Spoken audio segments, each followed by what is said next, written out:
pushed him out of the car, stole the car, and drove to the police station. He had taken off my clothes. And Jamaica, the mentality. Wait. I think I need a more like structured story here, lah. Okay, like Skipping a lot of beats.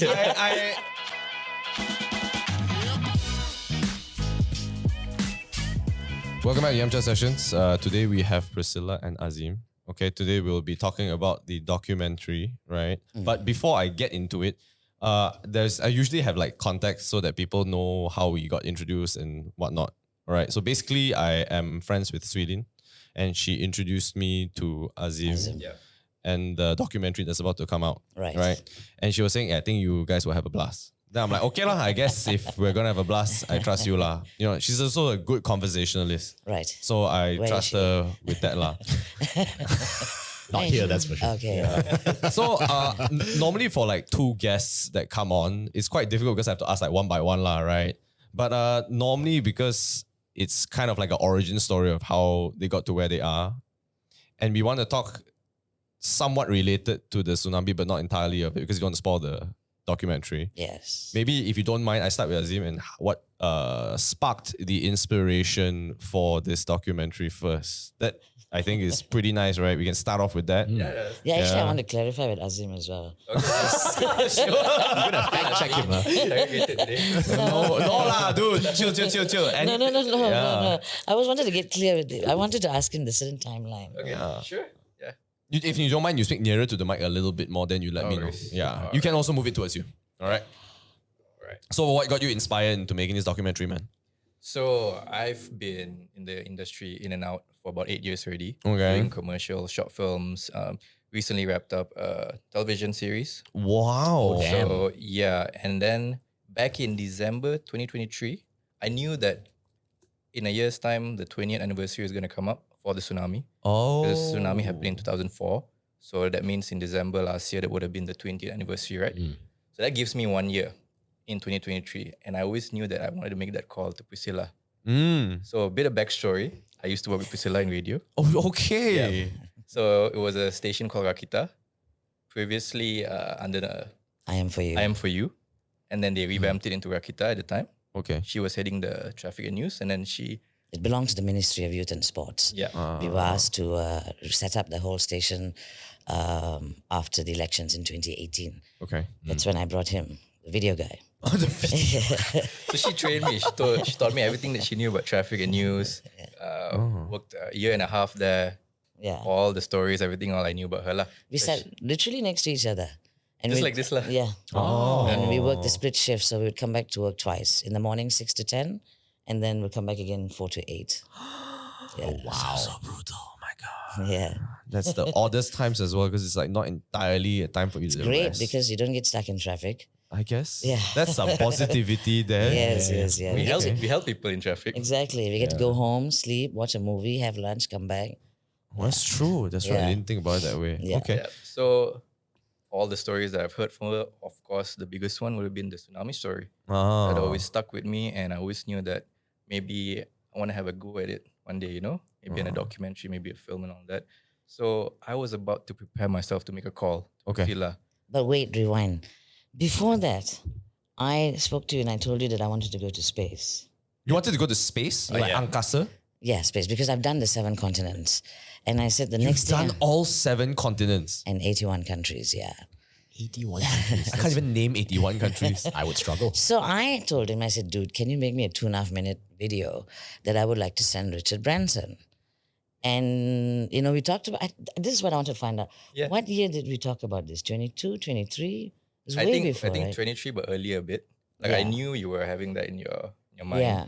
And he said, okay, yeah. And then another time I brought it up, he said, no, Pris, we have to do a full-on documentary.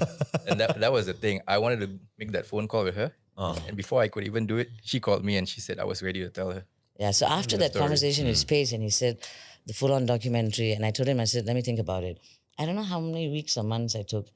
And then one day I said, fuck this lah, I have to do it. I have to get to Richard Branson. And so I said, okay, fine, I'll tell the story. And he said, this is like, we're going to interview your family, your friends. I said, you mean to say my face is going to be in there? He goes, everyone. I was like, Have to lah. Let me think about it. And then I said, okay. Yeah. And then Yeah, we weren't gonna do something with like a black veil or something like that. Takkan, right? This one is like not some crime wow, thing. from a mah. 2.5 minute video to a film documentary. It's a big Right, jump. right, right. Very, yeah. Yeah. Is it because you feel like you're very afraid to be on camera, or is it because you? No, I'm a very private person. I don't like people to know Ah, anything about me. But So that was the challenge for me to bring her into the spotlight throughout this whole process. Actually, oh, yeah, sort of convince her as to really tell her story to the whole world. Okay. So that was the thing. So we made this documentary called "The Tides Will Decide," which is basically a retelling of her experience in the tsunami. In Sri She Lanka, was right? in Sri Lanka at the time. So it was basically her life story before and after, 20 years on, who she is right now as well. Okay. Yeah. Okay. If you don't mind me asking, what was your career like that led you up to Sri Lanka in 2004? Like, what were you doing? I was in broadcasting. Okay.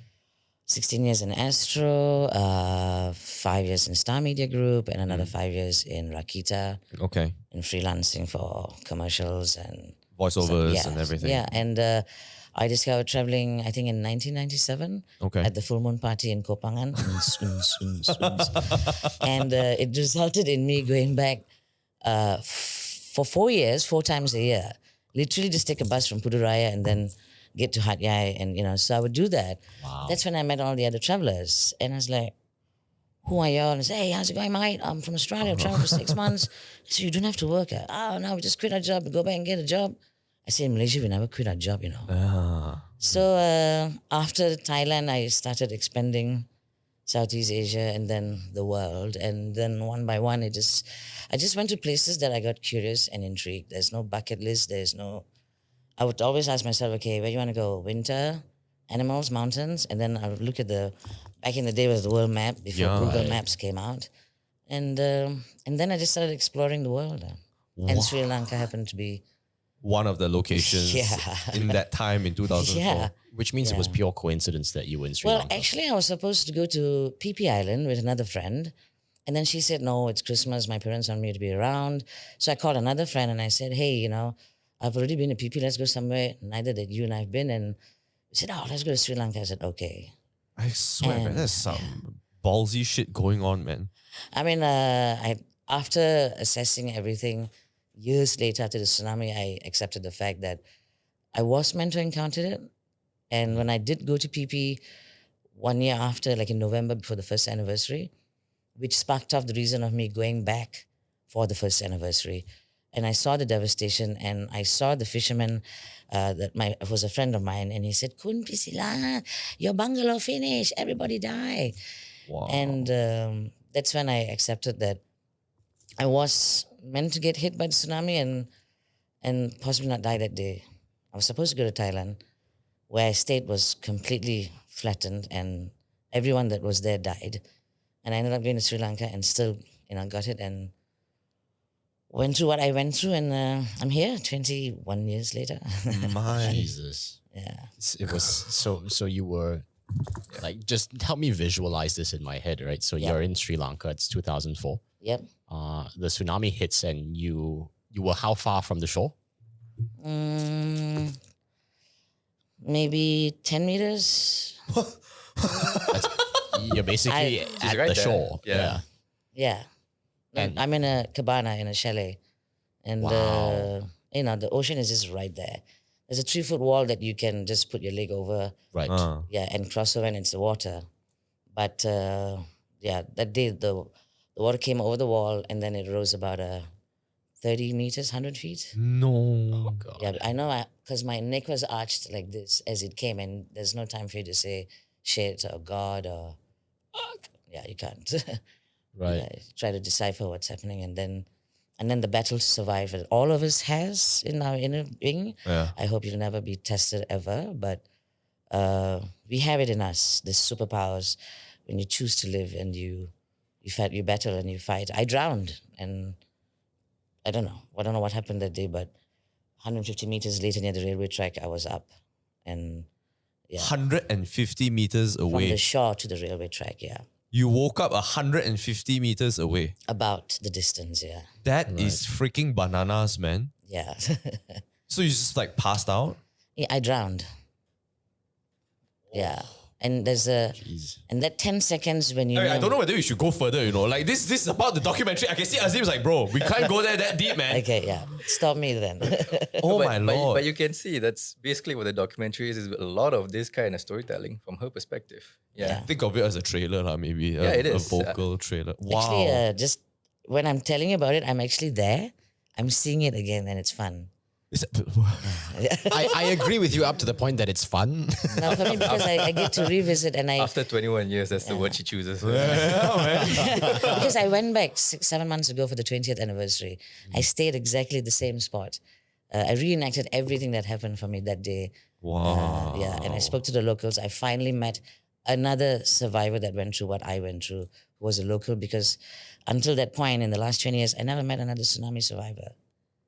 So you feel, I think you are the first I've ever met, honestly speaking. well, now you can say that you have. Yeah. Wow, It's a different feeling. Like you're seeing this person in front of you and understanding what she's been through is like, whoa.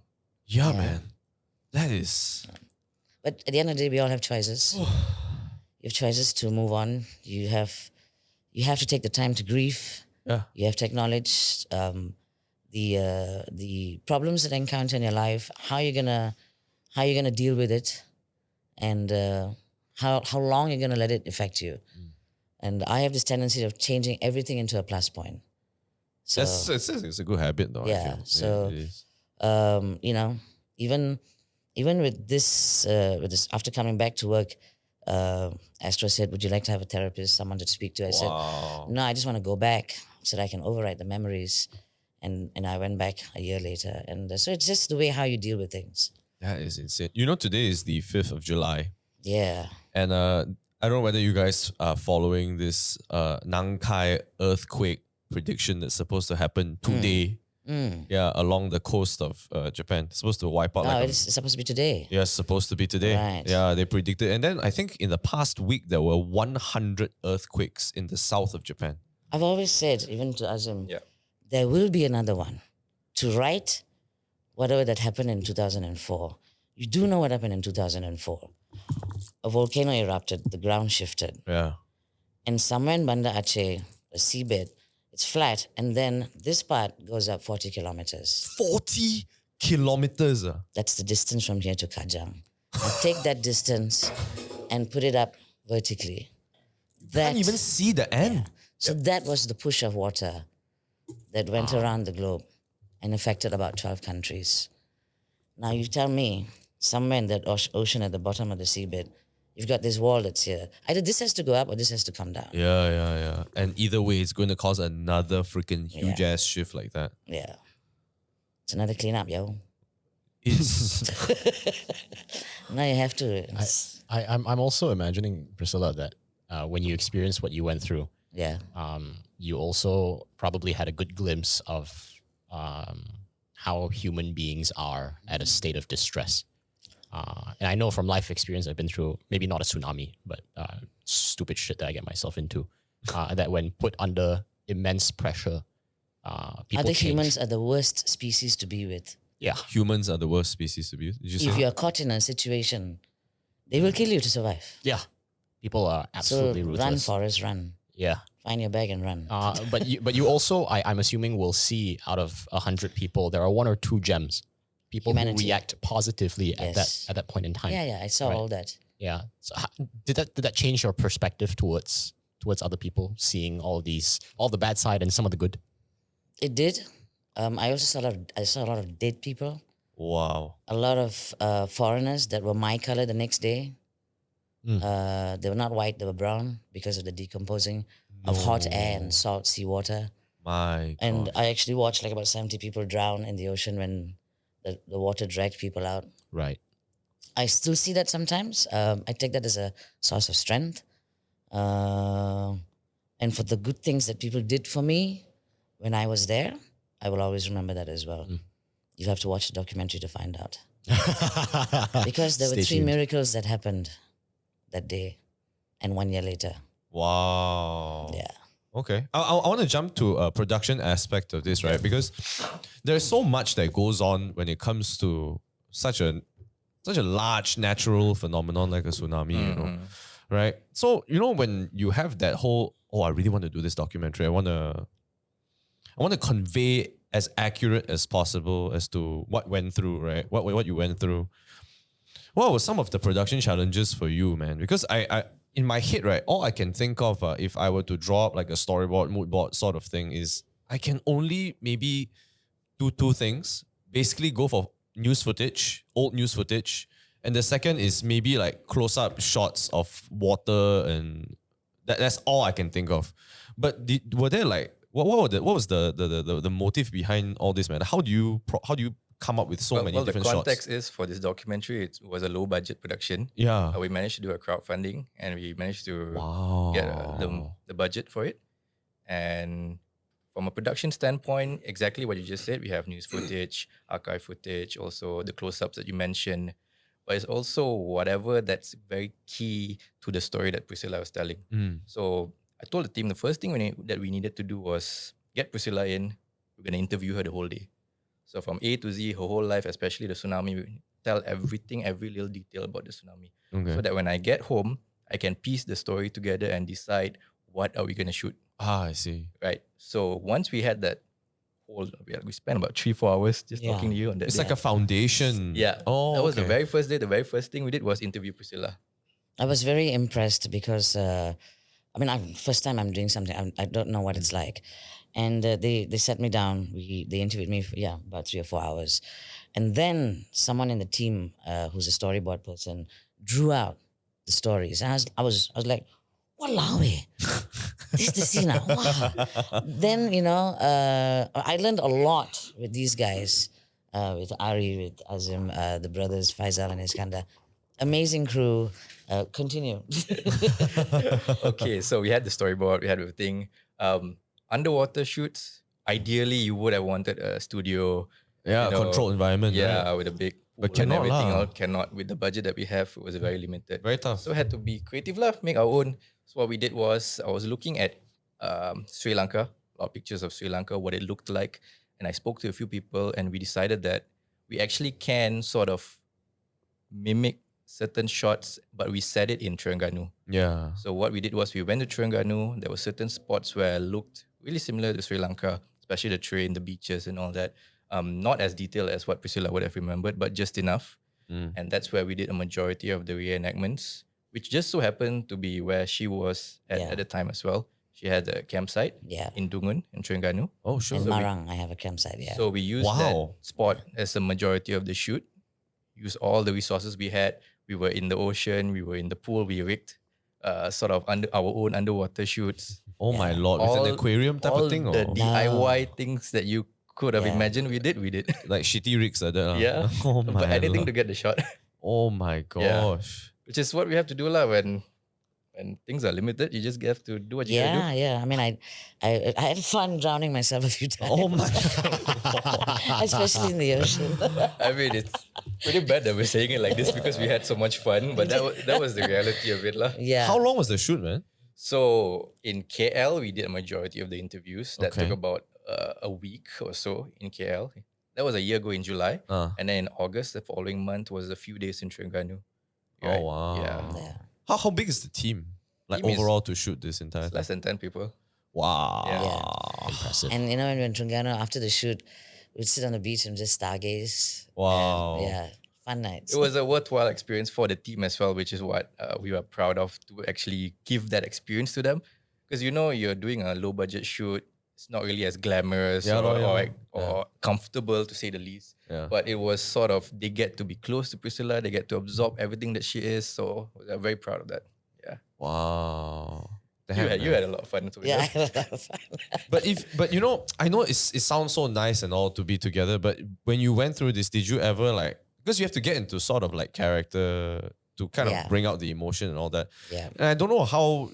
Especially the scenes. Yeah, I think it's And actually. I did offer her, like, we can use a body double. We can get someone to act as her. And she immediately said, Absolutely not. yeah, that was what I got from her. I mean, Tom Cruise. Oh my God. He's jumping out some planes and Planes and helicopters. That's true. How can I get a double? Come on, I have to do it as well. And it's just water, not jumping off a plane or something. 100% lah. Yeah. But I think it's more of the emotional toll, right? Because I don't think a lot of people see that much You know? This emotional toll, if you're gonna take it as something heavy, then it'll sit on you as heavy. For me, I looked at it as this is it. I get to tell the story, and I hope everybody gets to use this story to discover themselves, to find out their inner selves, how strong you are individually. That's the whole point of this story. And once you learn to live with something, you live with it. You kind of take it like a lesson also lah, in a way. Like something that you I feel like it's a endurance, or like you feel this gratitude that you are given a second shot. Oh yeah, yeah, of course. Yeah. I get to travel again. I get to do everything again. It's all here actually. It's how you think. It's in your mind. Do you ever fear traveling and then some other natural disaster? Right after the tsunami, about 2 years later, when I got my diver's license, then I went and swam with the great whites in South Africa in a cage. Wow. Then I went back into the Indian Ocean. So my way of handling things like this is to go back, accept it, have new memories, live with it. It's kind of like you override, lah, like you said Yeah, earlier. yeah. But you got to keep it within you. In a week, maybe I'll think about the tsunami twice. Now, after 20 years, it feels like it's 4 weeks ago. Wow. I don't know how to feel with these sort of things. I hope you never have to. Like I hope you never have to go through. it's a Yeah. lot, man. I think it's also smell, you know. Sometimes we talk a lot about what we see, Yeah.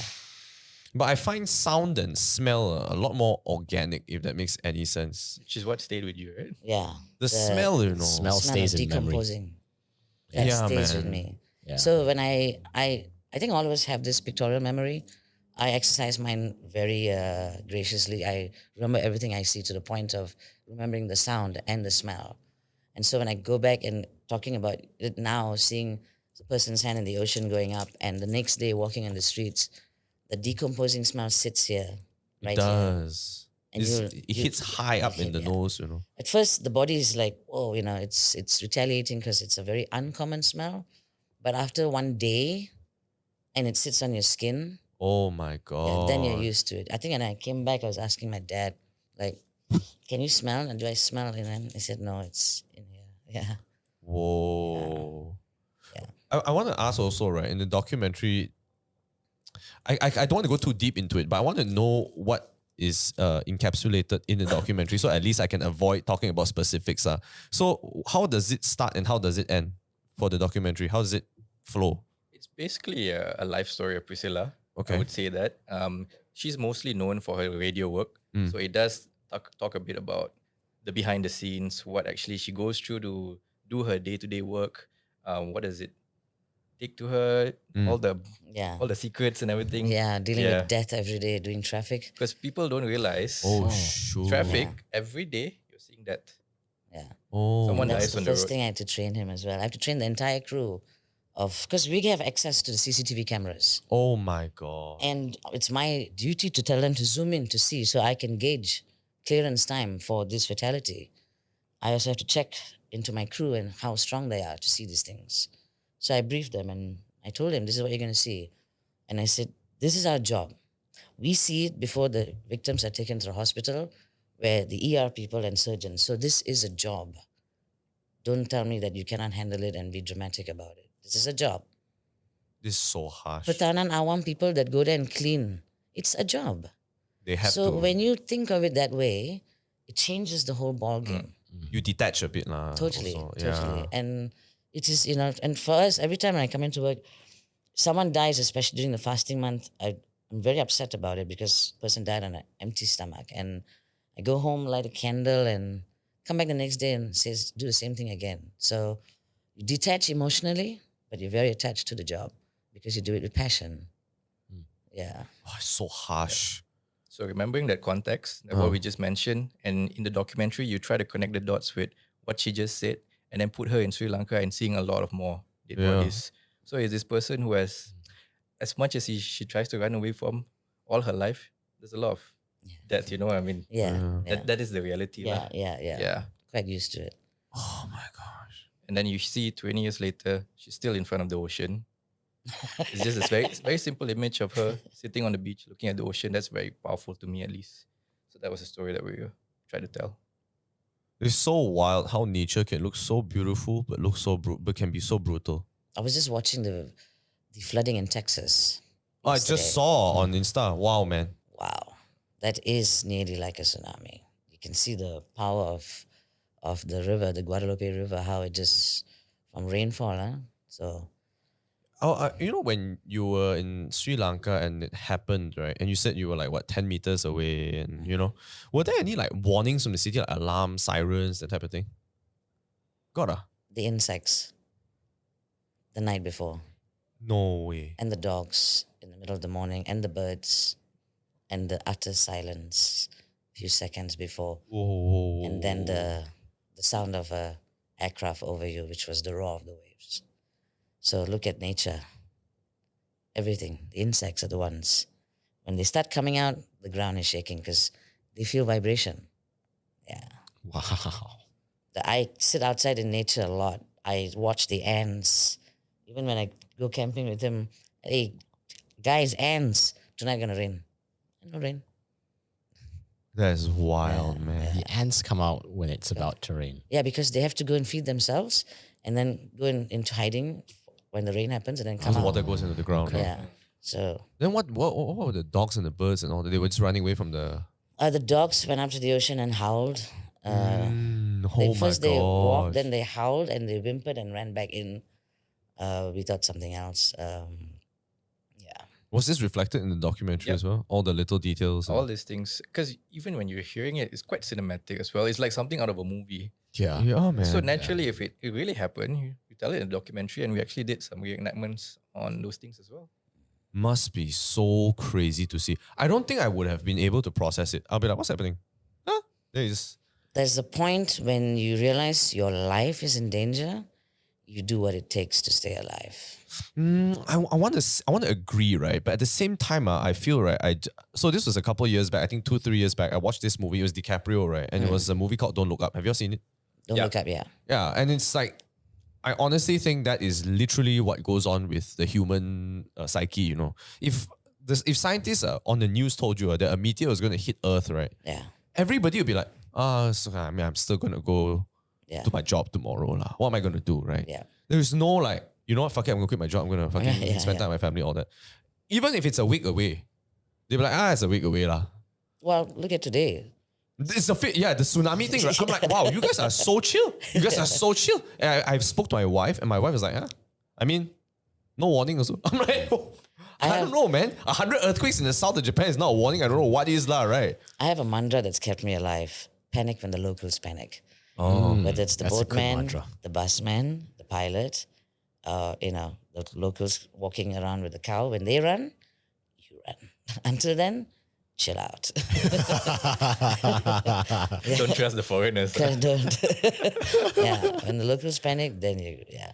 oh my When the God. stewardess puts the tray on brakes and sits down, then, tighten your seatbelt because she's Right, getting, right, yeah, yeah. exactly. So Wow. now you look at life a little bit differently, isn't it? Yeah. I'm curious because I know tsunamis vary in magnitude and in size and in damage. How far, theoretically speaking, in the context of that Sri Lankan tsunami, would you have to have been to be safe?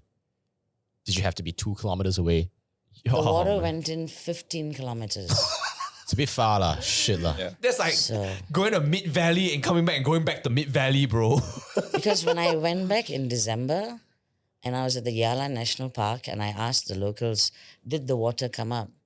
He said all the animals ran and maybe about 10 or 11 Japanese were actually chilling at the rest area and water came up and took them out. And it was at least 5 kilometers inland. So, Damn. How in the world did you survive, man? That no is idea, dude. madness, man. yeah, Were there any other survivors? lots. But so close, like proximity wise, like you. I think the locals. Yeah? Yeah, this trip when I went back, I met a lot of my local friends and the guys. The night before we were all chilling out and having drinks, and so they were sharing their stories. What happened? Some were passed out in a bar on a table, and they had to, when the ocean came, lifted them up. They had to literally climb onto buildings, and some had a broken arm. Some, of course, many lost a lot of family members. A lot of people in Sri Lanka still don't want to talk about it. Wow. When I asked them, they said, no, don't want to talk about it. And I was like, oh. So I had to be mindful of the people I asked.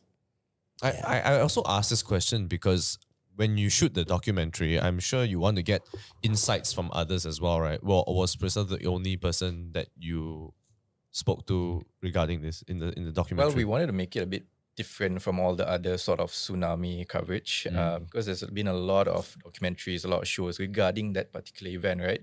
So just to make it a bit different, this is more of Priscilla's story. I see. And all the individuals who were very close to her, who were very affected at the time, who could have, enhanced the story, especially her family members. I Yeah. see how they felt. I did not know until I saw the documentary. I was like, finding out 20 years later, things that my family members said, how they were receiving the news in KL when I was there. I found out while watching the documentary myself. Wow. So it was a learning experience for her as well. Yeah. And my friends as well that were interviewed. I was like, wow, I didn't know this is what they went How through. did they get the news? Like I phone think, calls?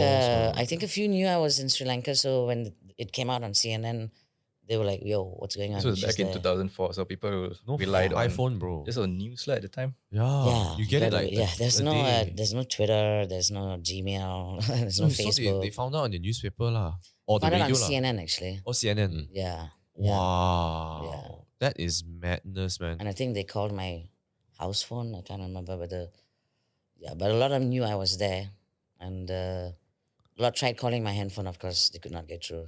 So, It's so weird, when I think about it now, right? Like, if I were traveling in 2000 to 2005, what even before lah, that time no handphone That was just life. Yeah, you go missing in any part of the world, right? That's it, man. I think. Like these you are the you could- changes that I've had to live with, starting to travel from 1997, 98, when we didn't even have Google Maps. We didn't have a phone. You come down from immigration, you take the a map. Yeah, print and out. you sit outside and say, hey, where's the backpackers place, And then after many years, you come out, there isn't a map counter. There's a SIM card counter. Yeah. You have to adapt, Right. Yeah. Even cameras. I used to carry films. You don't take 3 pictures of the same shot. Yeah. The roll is cheap. To develop 36 is expensive. Yeah, man. It's true. It's true. It's true. And then one day came out digital cameras. It doesn't feel the same way though. I brought a couple of film cameras to my past couple of trips to Japan, right? You take it and then you're like, oh, I hope it's going to be good after Yeah. I develop it. Fuck, man. After you go develop, shit. And Like, those more than days, half. those days, where got megapixel? Yeah, man. Grainy means grainy, na. Grainy means grainy. But You know? got feel, Now, Yeah, now correct. it's aesthetic lah. Yeah. Now it's Now like I- so bad it's good kind of thing. Yeah, now I buy the phone because of the camera. Yeah, it's so weird. yeah. lah. It's all- I can't imagine. I actually had to have a chat with my parents. My dad is 95, mom is 86. And, Whoa. and I asked them, I said, you guys, you came from post-World War II, no TV, no radio, black and white, no sound, fridge, color TV, microwave. How did y'all adapt? And they said, it was progress. We had to adapt. And then I said, how are y'all adapting now? Because I want everything to be the way it was in the 90s, Did you see the power outage that happened in Spain? I think it was like a month back. Did Yeah. you see that? Wow. Everyone was enjoying life, man. Yeah. It was just like throwing little rocks at the window to call people. So I think a meteorite should land in this world and kill technology for 48 hours. Azim is going- That would be And one then, hell of a documentary to make lah. yeah. And it must have been wild, lah. I don't know how to travel at the time, man. When I think about it, must be actually tough, now man. also you can do, just don't switch on your phone now. Just by choice. You think you cannot survive, but you will revert to the resources within yourself to go out there and try and get back. I think the first thing will happen if I don't use my phone is my mom will come and find me and fuck me up for not replying to my WhatsApp messages for work. Then you just chill lah. Just turn off the phone. Mom will show up. What? Yeah, that's true. She would find me. She would find me and do that to me anyway. But a piece of advice, everyone. Please have at least 5 phone numbers written and a piece of paper in your wallet. Oh yeah, that's true. You will not remember anybody's phone number. Back in the day, we used to remember everyone's phone Exactly. numbers. I Now, still remember I remember highway phone numbers. But Wow. for 28 years, I used to call them, yeah. But my own friend's phone number, I won't remember. Speed dial. So Actually, how did you get into your job where you get to see so much? Like, what possessed you to go into this field? It must be so like no one ever dreams like, hey, you know what? One day I want to go out and tell the news of traffic. Like, I think there are plenty of people who have that dream actually. no, Really? I For was. the both of us, it wasn't. yeah. I'm actually an IT person. Shit. That came from left field. Man. Pivot, man. That one. So I was like in Arthur Anderson till the mid 90s. And one day I said enough is enough, and I became a bartender. Wow. And that Zeppelin with the words Astro was flying, the blimp. And my mom one day said, when are you going to get a proper job? And I said, yeah, I'll only work for them. And I didn't know who they were. And that evening, two announcers walked in and they were having drinks. And I was behind the bar chatting. And they said, hey, are you like full-time on this, working behind the bar? I said, no, I'm just killing time. They said, oh, okay, it's Friday today. Can you come in on Monday and do a voice check? And I said, what do you mean? They said, yeah, just come in, we'll give you a script, you read. So I went, and then Thursday they called me and they said I got the job. And I said, as what? They said, I was a radio announcer. And I was like, wow. yeah. And I was that's like, the highest compliment you get to receive a week later. You only realize a week later, oh shit, that was a compliment. I don't know. And that time was, 1996. So it was a little Kev and Fly guy that taught me everything. They said, first rule of thumb is be the same person as you are on air as you're off air, which I always tell my crew as well. Then you don't have to juggle two different personalities Oh and be man, a psycho. I am on the same page with you. Yeah. Man. Fuck, man. So, and then after that was just, and I was on talk radio and classic rock. And then those two frequencies were taken over, and the birth of my FM and Era was on those two frequencies. And all of us that were on the previous radio station channels were put in the newsroom.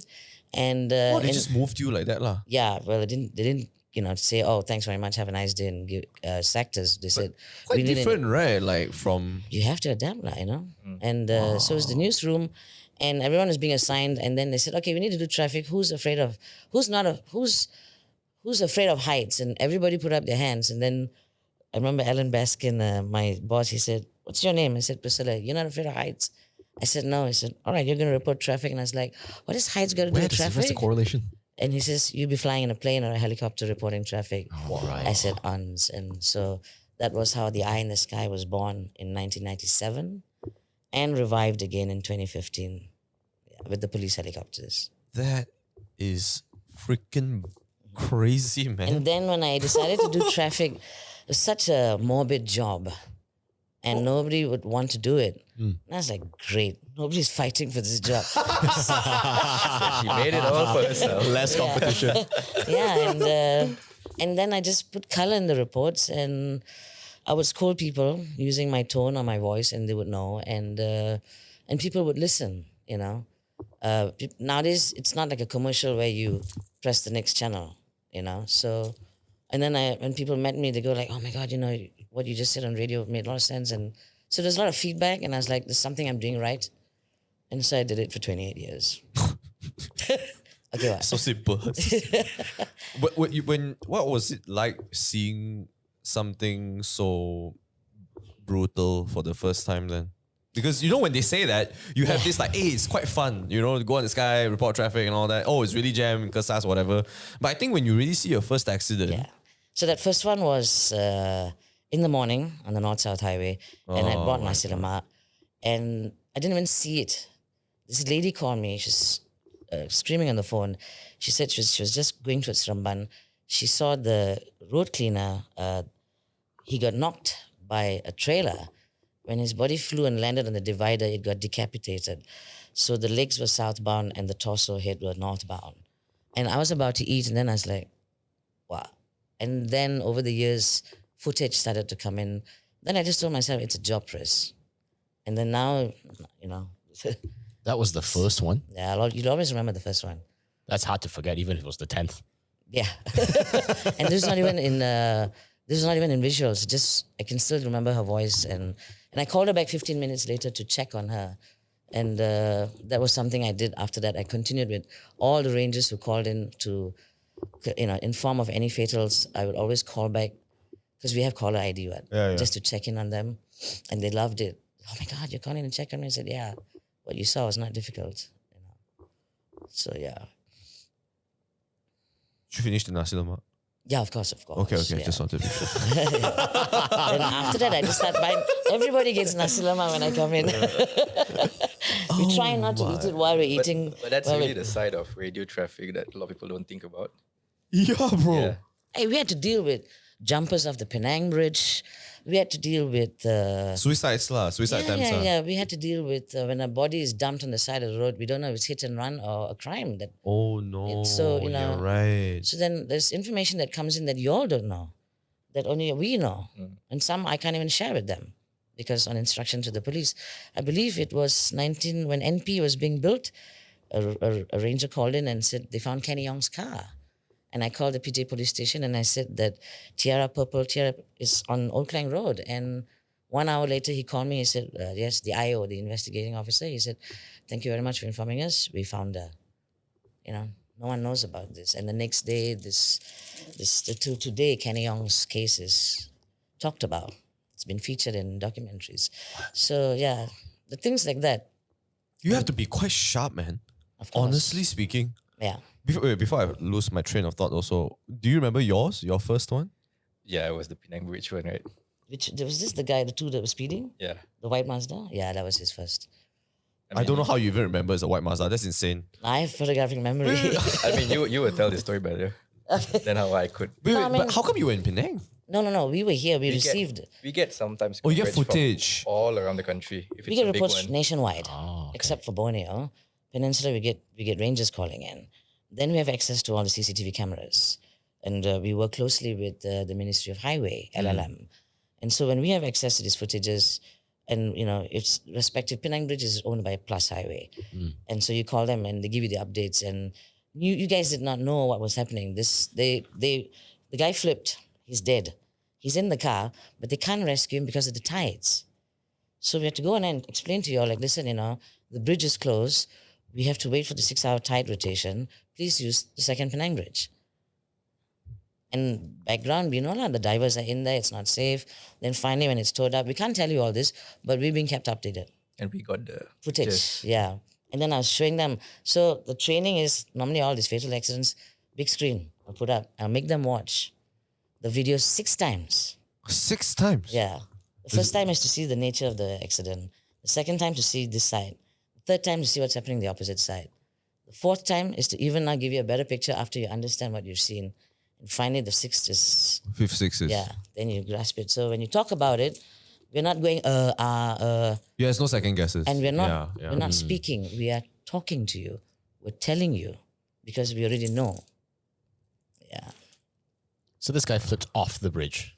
Yeah, he Into- the two of them, they were speeding, they're coming from the mainland, and he clipped another vehicle and flipped over the barrier, sort of dangled and then dropped in. Oh my God. And That's you could see he was trying to come out because he had one leg out and one leg, I think, on the rim, but the airbag had blown up.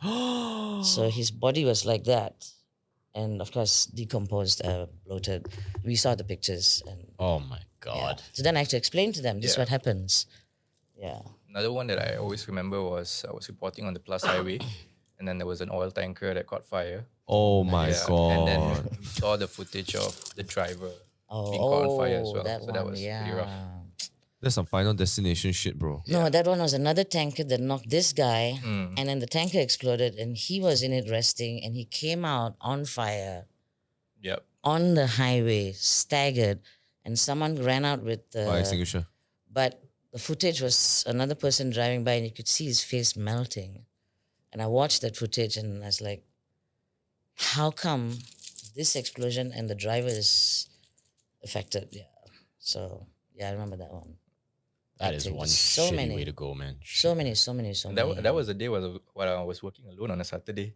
And Oh it happened. yeah. Oh, So shit. I had to do, so basically Priscilla wanted us to do also social media videos of traffic reports. Yeah. And then basically remember I have to do this. There was a screen behind me, and then the video. I mean, not the actual video. Like, I think pictures and all that. Where Yeah. we showed The censored fire. pictures and all Yeah. that. huh? Yeah. Yeah. So that was a big one. Oh my God, man. Wow, I don't even know how you all. Do you guys have like in-house therapy that you can go and talk to that type of thing, one? Each other lah. Each other lah. I always think this, like I feel doctors also they see some fucked up shit every day, It's a man. job. I know, but like job. that, we recently spoke to what's that called He talks about mental health and addiction, and I was like, how do you, because he suffered from addiction before this Off. or alcoholism Okay. you know, so he used to get pissed drunk every day, you know. Then after that, I think for like how long? 10 years Yeah. some shit like that 10 years of Ballpark, yeah. alcoholism. Then after that, they found some expert in Singapore told him it's not that you are addicted, it's that you have a disease. The disease is addiction. So he turned his life around, and then he started this whole institution to help people with addiction. Crazy. Right. It's crazy Yeah. story, you know. And I was like, you know, honestly, it must be so difficult for you, because knowing he's sober, don't know how many years already, 20 years plus or some shit like that. Like talking to people who have addictions, especially people who have the same addiction as you did. Wow. Yeah. Then he's like, easy lah. That's why we have therapists for each other lah. So I'm just like, you know, if you see this so much violence or Yeah. I don't know, man. There's no like in-house like, hey man, No, you can yeah, you can talk to me. It's actually if you understand what's happening and if you accept it, and you always have a choice. If it's too much, you can always choose not to do it. But it's a choice. And what we did was to help people, you know, reporting traffic. Traffic defines the start of your day. I used to tell them, Yep. the evening reports, you don't know whether someone just lost a job, someone got a Yeah. promotion. In the morning reports, you don't know whether that person just buried their best friend or wife or dog or Yeah. it had the best Everyone sex. has a Or, story. You don't know. Yeah. Everyone's got, so you got to sound perfect. You're an uplifter. You're an upper. That's because the power of radio is such. There's no visuals. Yeah, you have You're to only inspire use, with you're only both. you're only Yeah. using your Audio. ears. Yeah, exactly. TV is different. You're distracted by what you're looking at. Yeah, You have to rewind and what he said, huh? gotta have a Yeah. second look at Brad Pitt. Yeah, yeah, exactly. Yeah. So at the end of the day, accept things and move on. And you can't live with it, then change. Take it out of your system or And it's not just those external factors like from the accidents and everything that you're seeing, but it's also everything internally that you're also going through. I remember one of the most important things Priscilla taught me was every time you enter the recording booth, recording studio, you leave everything at the door. Oh yeah. Detach, you gotta detach. Yeah. And just basically what she said, you're responsible for everyone's day when yeah. that mic turns on. No pressure lah. No pressure.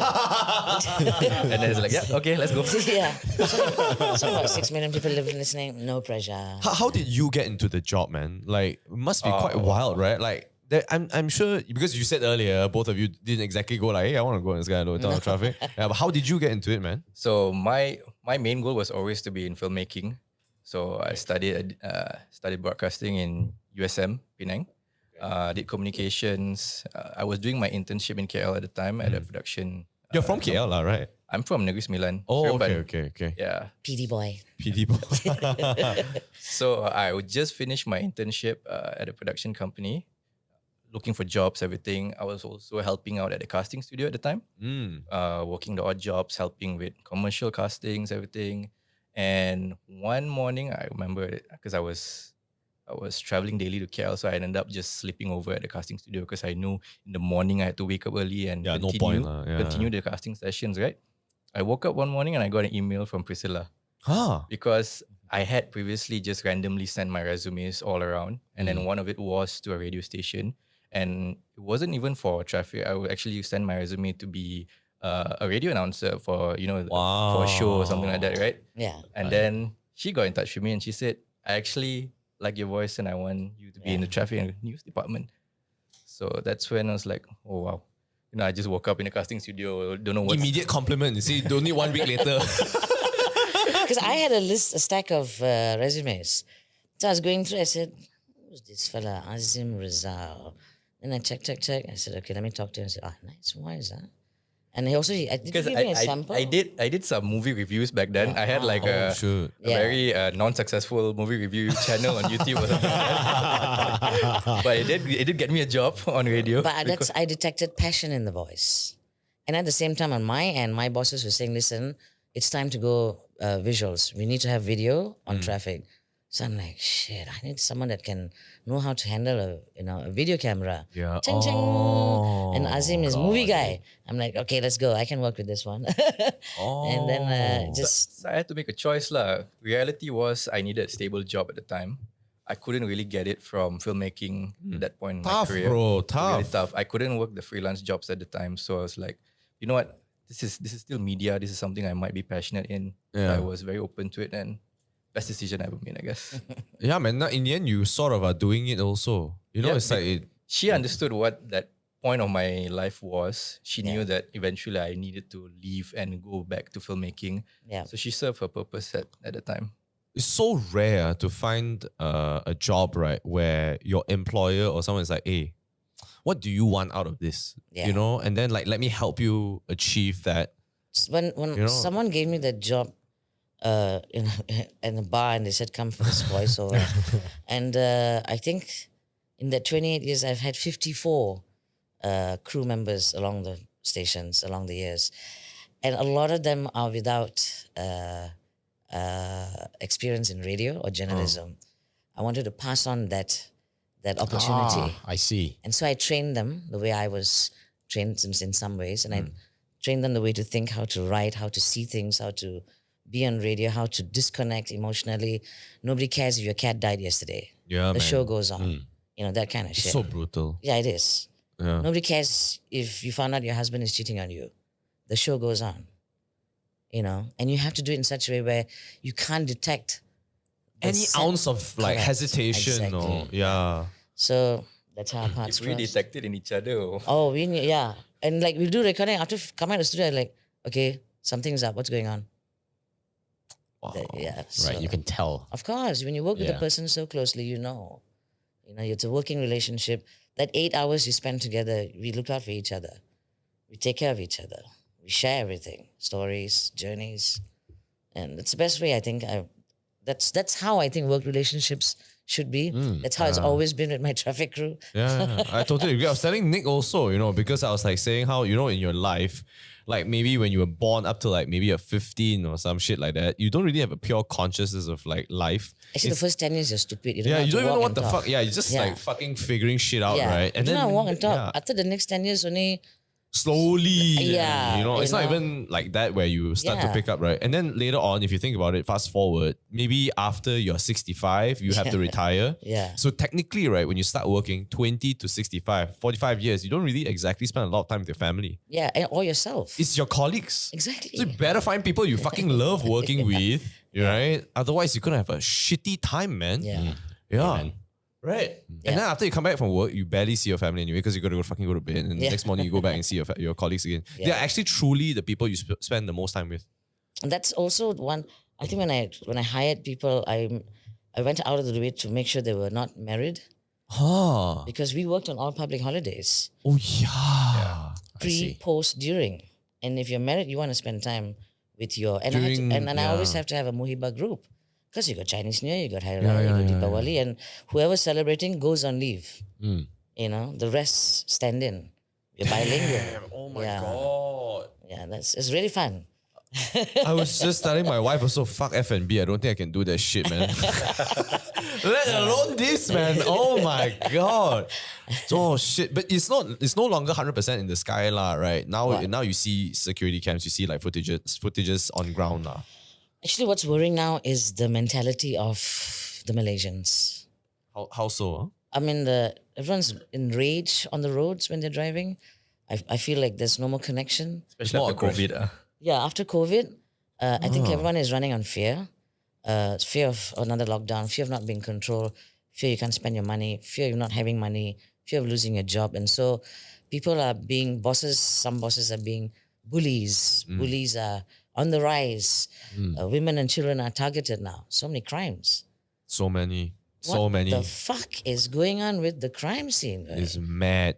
And- We just spoke to a crime specialist Walao. last week. Oh my god, man. Yeah. Malaysia has the most pedophiles in the world, you know. You see? Yo, it's mad, man. Yeah. That's a mad shit. And that's the ones that you get caught. It's crazy. Much man. less the ones that don't get caught. Yeah, Yeah. man. Fucking hell. Yeah. And when we were working in traffic, I'll always ask the statistics, race and gender, and to see the breakdown of what kind of victims. Guaranteed Chinese people are the most pissed off. Huh? Guaranteed Chinese people the most pissed off. Some fighting, yeah. Oh, no, I mean, I'm not going to mention any races. I'm super curious, Priscilla. I have to know. Fucking hell. No, I cannot. Off the air. Yeah, this is off the air. Okay, we have later secret you there. feel my racism again. But you're saying after COVID, a lot of aggression on road lah. On road aggression lah. I think self-aggression. Yeah. And then you saw that video of the pickup truck that reversed a few times. Yeah. I And saw then, that. and then Yeah. he cried in jail. He cried in the courtroom because he was sentenced to jail. But at that moment, that rage, you're unable to control it. Wait, what was happening in this video? Sorry, I didn't watch it. There's a pickup truck that consciously backed into another car. I think there was someone in that car too. Yeah, so it was like a small car. And Asia or something like that. yeah, and then this guy, I think either knocked him. This guy went forward and reversed 3 times, and it was caught on CCTV. Then he drove off. And I'm like, dude. And then after they caught him, and now he's in jail and he's crying in the courtroom, he's crying. But let's rewind back and go back to the most important part. What made him snap? Yeah, man. How come people don't have self-control? What in the world? It's a Everything rare is thing. psychological, huh? Yeah. It's psychological. It's fear. Fear makes you do the craziest things, dudes. Oh yeah. Whack, man. So I'm actually skeptical now, like going out, coming back alone. Yeah. I'm like, I have to go back and practice my self-defense move or something because you touch me, I'll take you down now, But do you feel also Malaysia is a bit safer now lah? I feel like, compare like 10, 15 years ago, nowadays I don't feel... No, there are too many foreigners that are coming here to work Yeah? and causing problems. Oh, you shit. Really? Maybe I'm Yeah. living my own bubble. Because when you look at, when you see the crimes that are committed and when you see who the perpetrator is, it's not really mentioned, oh, they are from this country or, they'll say like it's a foreign worker. And then we, of course, we are such a friendly nation. Any nation in trouble, yes, you can come. Yeah. Yes, you can. Then we have that these tendency. people who are coming from war-torn countries have that same mentality. So they react differently. And we're actually quite chilled out. We are damn chill, man. And then when you react that way, like, hey, whoa, what the fuck? You want to fight? Come on. What the fuck? All right, that Russian lady that was drunk that ate something in the morning in Subang on the highway. Maybe I don't watch enough news. Yeah, I know. I don't know TikTok about this. fucking rocks, way. Just open and just watch and see. It's her algorithm right now. Yeah, your algo is mad. Wait, there's Yeah. a Russian lady that was drunk and then? At 7 a.m. on some road in Subang, shouting at the cars, stopping traffic. I think I did see that video. Shit. Go and Google it, man. And You just Google that shit. Hold up. She was standing on the left side of the road, right? Yeah, I did see Then it. police had to bring her down and drunk, very violent. Wait, was she naked? She was No, getting there, I think. I don't know whether. She still had clothes on, I think. Oh, I thought you said put on clothes. No. They had to bring her down because she was like aggressive. take her down. She was aggressive. Yeah. She's Russian. Yeah. Russia's So pretty aggressive. that's just one example, But pay attention to the crimes that are happening. Some are committed, mostly now committed by us Malaysians. Target is children, women, and the suicide cases are going up. Suicide cases definitely going up. What's up with the family of 3? Father, mother, and 30-year-old son found dead. Yeah. Yo, I don't. Okay, I'm not gonna mention where this studio is. Yeah, no. I think if the more people say, more people know lah. What? Okay, so we shouldn't say because I know kind of like where Azim came from, where you came from lah. That's what I was. live in a tent by the side of the Federal Highway. Correct. Yeah. I think you and I neighbors, though. Yeah. Yeah. I'm on KL bound, you're PJ bound. Huh? Yeah, correct. Yeah. And I'm just a few meters now. I see all the time. Can, yeah. no problem. So 222 there. yeah. 222. Yeah. But then fuck, what was I gonna say? Was I it just lost my suicide? train of thought. Oh, the suicide. Yeah, the family of 3. Talking about some location. No, I No, didn't. okay. I don't. Yeah. Location. I don't want to say where this place is. But did you hear about that guy who chopped up his mom and put her in the fridge? Yeah. Bro, that was here. Okay, well, here. Just Well, like, not here, not but here, lah. But like fucking 2 minutes from here. But this is not going to go out on air, right? Is this I gonna- mean, you won't know lah. That a lot of people get chopped up lah. But like, if you really, really go down the rabbit hole, you'll know where lah. But it's quite mad, Of course. Yeah. But Every time I go back to the house, I'm like, wow, it was so near. yeah. Yeah. Russian woman walking her dog. There. Oh shit. Oh, damn. Then she got thrown down. Dude, you know, being a police officer is so hard. It's hard. So hard. Like, I've gone for firefighting training. oh, yeah. Yeah, wow. highly respectful of the firefighters. Taman Desa here. Oh, yeah. I'm the first woman to scale up and scale Oh, down. damn. Yeah, That's cool. 2008. That was where the old studio was. Yeah, okay, right. Oh, damn, man. So no, what they do, the police, and they always have to be on guard because you're gonna get people like this. And You don't know what you're going to get. You don't know what you're going to get. Yeah. You don't know what you're going to get, Yeah, man. you Like, wake up in the morning, I'm like, what's happening today? yeah. Just be on guard. yeah. A crazy And life, we man. never, and it never used to be like this before.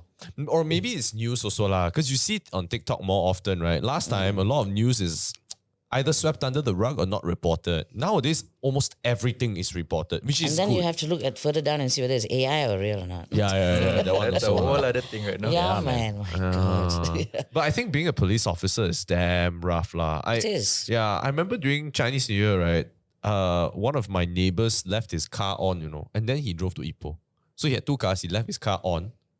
Then he drove to Ipoh in the morning. And then my other neighbor was like, bro, I think that car has been on since 8 a.m., and no one's in the car, Then I was like, day, it's 10 p.m. now lah. It's 14 hours already. The car has been on. You should have. What car is that? I want to buy. Yeah. You should have heated Pretty water. solid car, man. Yeah. Yeah, it was just running for more than 12 hours. Why? Why did he do that? He forgot. He just left his house, went out station, and then like he totally forgot about it. The keys on or something. Yeah, the key was in. Yeah. Then I called police, and then it's because Chinese New Year, fireworks, going crazy, and then I can see the frustration in the police officer's face, bro. This guy is just like, oh my god, How I can't stupid even can- talk yeah. to you because the fire's so noisy. Yeah. And we all know it's illegal, right? But he's like, you know what? I know it's Chinese New Year. I don't want to fucking cause a racist uproar, right? Just because I'm Malay. Later I say, oh, you know what I mean? Beaten up. But he's like, he's making an announcement. You can continue playing fireworks. Just give me 5 minutes to talk to this person. He's repeating it on the radio thing so loud. I'm like, wow. I feel so bad, man. I'm like, oh my god, this is the shit you have to go through. So my neighbor just said, fuck this. He climbed over the house, turned off the car, and then climbed That's down. what I would have done. But I don't be like, Oh, okay. the police was there. I was like, dude, you can do it. I'm like, nah, I'm not gonna do it. This is a trick question. Trick question. You don't want your fingerprints on it. Huh? Yeah, bro. Yeah. It's a trick. I'm not gonna be firm. No, but it's not easy, especially when they're doing the night patrols and yeah. Man. So I was also watching a Man United game the other day. Finished at like 4 a.m., 5 a.m. Went downstairs. Friends all are smoking cigarettes, everything. Police came by. Then they're like, what are you doing here? I'm like, oh, actually, I feel damn good. Thank God you asked. If you just ran by, you're like, chill. Like, wait, are you really doing your job? I feel more safe lah. I came while I was camping in Malacca, and it was near the Petronas refinery, and the moon was setting, and I do photography, so it was like 3 a.m, and I'm sitting there on the mat. I got my tripod. Then suddenly I hear car doors closing. I said, cops are here. Great. So then they came, 3 of them, torchlight. Then very aggressively they said, apa buat sini? I said, I think, ambil gambar lah. Then they're looking, satu orang. I said, yeah, satu orang. And I was getting a bit annoyed that they were angry at me out of the blue. Then, dari mana? I said, Kuala Lumpur. Tak ada takut dah? Then I looked at him and I said, hey, kalau you tak ada pakai senapang, you tengok satu orang perempuan India duduk sini, you tak ada takut dah? Satu perempuan India. What? Then he looked at me, the 3 of them burst out laughing. I said, saya manusia dari KL. Then I told him what I did for a living, and then they said, oh, kira you macam kita lah. I said, lain kali tengok sambil kita datang sembang lah. So that was it. That's how she makes friends. Aggressively. You fight aggression with aggression. Yeah, he was asking me if I'm not scared. So I was like, if you don't carry a gun, you see one Indian woman sitting here, you're not scared. I will run, right? Because it's like you think No, ghosts. it's one. Yeah, which woman's going to sit down there alone to begin with? You got one white. No need. Smile lah. I don't think it's that. I don't think like people. I think a lot of people have this bad impression of them lah. That's the thing lah. So it's like they blanket and then like, oh, you're actually all damn hopeless on everybody all in government. No, but all when damn in trouble, hopeless, we'll call what? Yeah. Yeah. Ultimately And lah. then when angry, we backlash. But no, I admire our army, especially our firemen and our policemen for what they do. We're getting this guy on, right? He's a geopolitical analyst. First of all, right? I don't know what the fuck a geopolitical analyst does. Lah. Okay, I suppose they analyze politics based on geography. Okay, that's my That great. geo part, I think, is some global thing going on. Okay. That's all I know. Lah. So he told me he's a Gen Z kid. It's like 21, 22, that type of thing. He's coming on a podcast in a couple of weeks from now. And this guy is like, dude, I enlisted in army also. I'm like, wow, man. Yeah. So young. And he's like, yeah, only when they need me, then they call me up, that type of thing. Malaysian. Yeah. Smart. Crazy, you know, I mean, so he's patriotic. giving back to the country, you know? Yeah. And he told me, actually, right, we are quite underrated. You should go and check out Gerakan Khas. Ooh, our UTK, Unit Tindakan Khas. I did not know, right? We are like How- the 9th or the 10th best in the world. Yeah. Oh, so good. No, I think, honestly, we're top 3, man. But not Dude. talked about. Let's just think about it. Thailand kena bomb blast already. Australia, Indonesia. But why not us? Because our cops are into it. They're True. The Gerakan Khas people are fucking Yeah. hardcore. This is on Netflix, you know. yeah. Wow. Yeah, so like these Americans, they go to various places around the world to work together with the military. When they came to Malaysia, right, they were like, this is the most intense shit I ever had to go through in my life. Yeah. They had to go and be in a mangrove swamp. Okay. Okay? First thing they do when you get there is the guy says, take off your shirt. Jump inside. No, wipe everything with mud. Yeah. And you have to be covered in this mud for Mosquito the next bites. to prevent mosquito bites. Correct. Oh. Yeah. Then the guy was like, serious? I said, Yep. I'm not fucking around, just do it. Then they even did like combat training. So it's like they shoot everything. The Gerakan Heights guy didn't even miss, bro.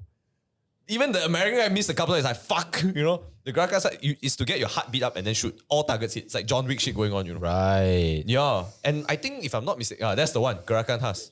Oh, he closed it. But it's some intense shit, you know? So the guy that we got on, he's like, bro, Gerakan Has is a new level. You should go and check them out. It's on Netflix. Maybe Mad respect. you have like 500 guys who are into this. Maybe only about 20 make it. Yeah. Damn, son. Sometimes if you're driving along PD and like about 2 in the morning, you'll see this commando group jogging. Yeah. You must last. Yeah, I will always put down a window and say, yes, thank you, terima kasih, jaga negara kita. But that's their training. It's, I think 150 km jog over 2 days, that type of thing.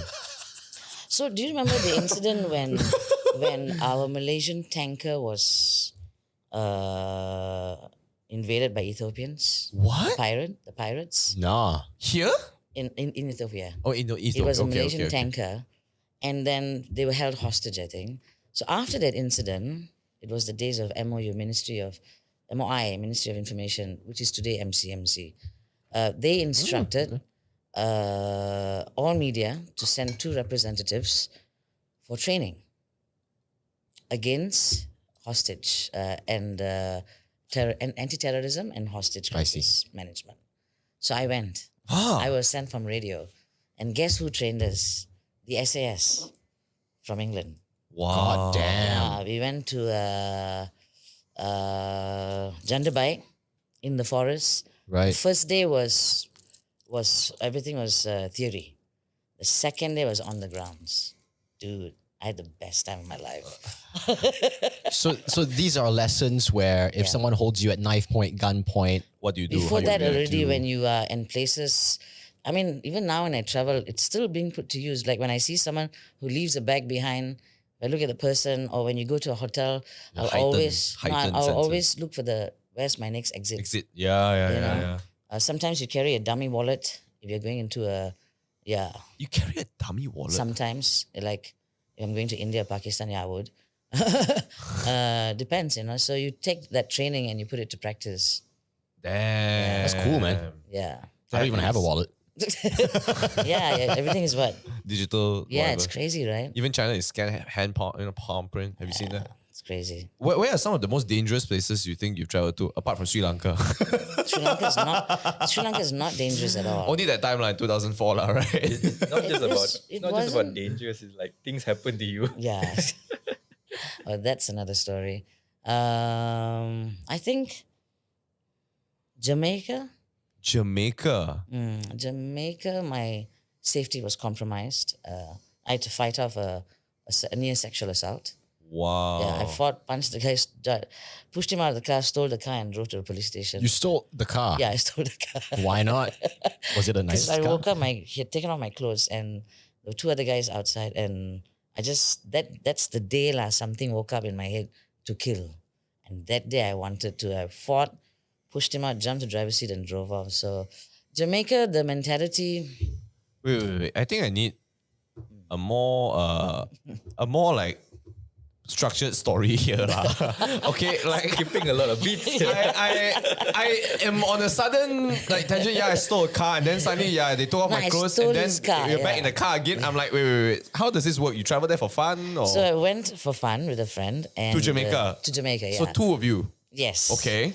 And we went to meet a mutual friend who was the manager of the hotel. Okay. The Royal Caribbean Hotel. And so he said, you stay at my place. And so we got there, night, we went out for drinks. And the bartender had actually put something in our drinks. and No way. In the yeah. freaking hotel? in the bar. Not Oh, in in the the bar, hotel, in the bar. Okay. And another woman on my left from Aruba. So when I took a sip, it was too sweet. I didn't bother with it. But my friend and the other lady downed it. And after a few minutes, my friend said, hey, Philip's going to take me back. I said, all right. And then Philip told the bartender to send me back. And they're living around the corner. But about 1 or 2 hours later, when I got into the car, we'd just flown, jet lag, haven't slept yet. What year was this? Sorry. Jamaica was 2009. Damn. Yeah. Okay. And okay. then I sat in the back seat, and I think I passed out. There were two other guys, and the woman from Aruba, and the driver. And when I woke up, dreadlocks was on top of me, and then when I looked down, I only had my panties on, and I took a swing, punched him, and I tried to break the window behind me, Right. but couldn't. And so I started kicking him, and finally I kicked him out of the back door, jumped up, locked the door, and then jumped to the driver's seat and locked central locking. And then there were palms on the screens like, Oh. open the door. And I couldn't start. And I was driving a manual car back then. And when I looked, it was an automatic. And I was like, shit, put it in P. Put it in P and started. And I reversed and I drove off. The first police car I saw on the road, I stopped the car horizontally across the road, and I got out and I did that, which is the international sign for help. And I remember this policeman came out with a yellow jacket, and he put it on me, and he said, tell me what happened. And I said, I don't know, I think this is what happened. And so, yeah, then after that, he said, do you know where you're staying? I said, my friend's house is near the airport. There's a Harley Davidson boutique there. So we went to the gated neighborhood, woke up my friend, told him what happened. Then I had to go to the General Hospital of Montego Bay, where every 15 minutes a woman is screaming, running in, screaming rape. Jesus Christ. But nothing had happened to me. But I didn't talk for 48 hours. You didn't what? Talk. For me, when I'm in an Oh. emergency, I don't talk. Silent. I'm just observing. And then my friend said, listen, we can't go back. Then I looked at her and I said, 7,500 flight ticket. It's day number 3. We have 2 weeks to go. We are not going back. She said, what do you want to do? I said, let's buy a ticket to Cuba. And so we went to Cuba for 1 week. I healed, came back, went up with the cops, and they were doing the investigation. And we chilled for another week in Jamaica, and then I came back and I left it there. What the fuck, man? That's fucking insane, man. He didn't get to me. Everything was just on the surface. So But that's still fucking crazy, man. again, it's how you choose to think and use your mind to. I can come back and say, oh, I'm never going to travel again. Oh, and fuck that shit. Shit happens, Just learn how to deal with it and get over it. Yeah. How you're feeling right now was every day while working with her. For me at the time, every day there's the level of stories that come out of her mouth. That is so wild, Yeah. man.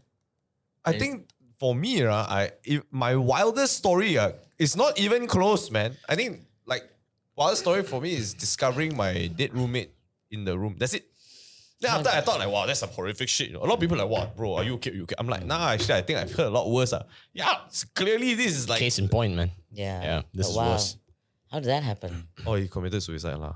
I didn't even expect it. Just, I went for spring break, came Housemate back. or roommate? Roommate. Damn. Yeah, police came. In college. Yeah, and in the States, in the university, basically I used to stay opposite my room assistant. So room assistants used to jaga the whole floor. And I remember her name was Jasmine.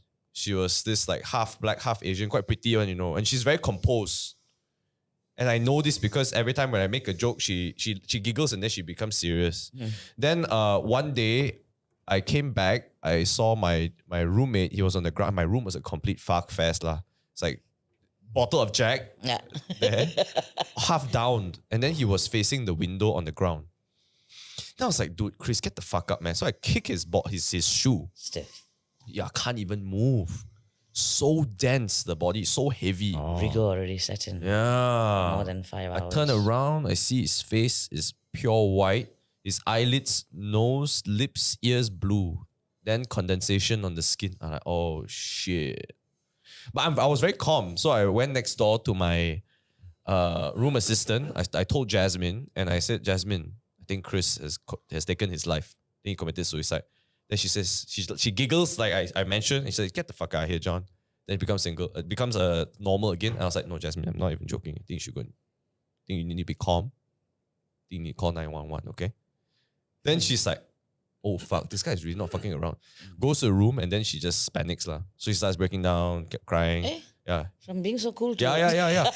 It goes to show what Andrew says is true. Sometimes you Yeah. don't know who you are until you face Yeah. these things, right? So I went to my other neighbor, his name is Justin. I was like, Justin, I think, because he's a nursing major, I'm like, I think you need to check his pulse. I need to call 911. Check his pulse, he's like, dude, Chris has passed. You need to call 911. Call 911, then it's like a fiasco lah. 4 or 5 hours of interrogation, asking my friends one by one, where was John, how was John, that thing. Then in the end, right, after that semester, they shifted the whole floors. I was on the 6th floor. They called it the 5th floor. Wow. Yeah, they renamed the floors so And- that you would not know which room. Wow. And, Yeah. and immediately they gave you another room? Oh yeah. They gave me a room. They gave me a room 2 They days offer you later. counseling? Yeah, they did, but I had no emotion. I did not feel a single thing. I didn't cry. I did not feel anything. And then I'm like, wow, maybe this is how I approach death. Like. I only cried after I arrived in Malaysia. Yeah. Yeah. I could let my guard down. You felt like at ease. I had to keep lah. it together. Like, then finally when you saw the parents, like, okay, and then, yeah. But when did you cry? I did not. Till But today, haven't. no, I clearly remember the 2 times in my life I've cried so much, and it's because it was the loss of my grandma. That time you were in New York. Yeah. That one I didn't even cry when she passed, but and her death was quite brutal lah. Like my dad apparently went to Malacca, she had lower back problems, and then he brought her to a clinic, like a random 24-hour clinic. Wow, my dad until today can tell you she vomited so much blood.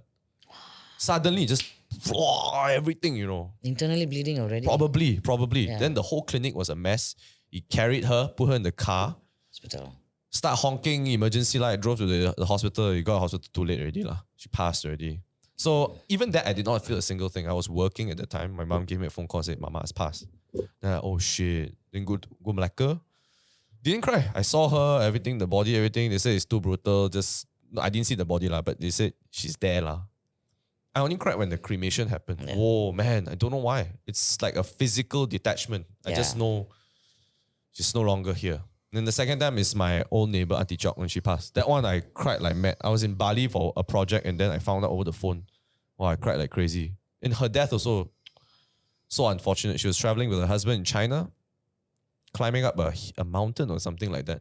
And then she passes on the mountain. Cannot get the body down for a week.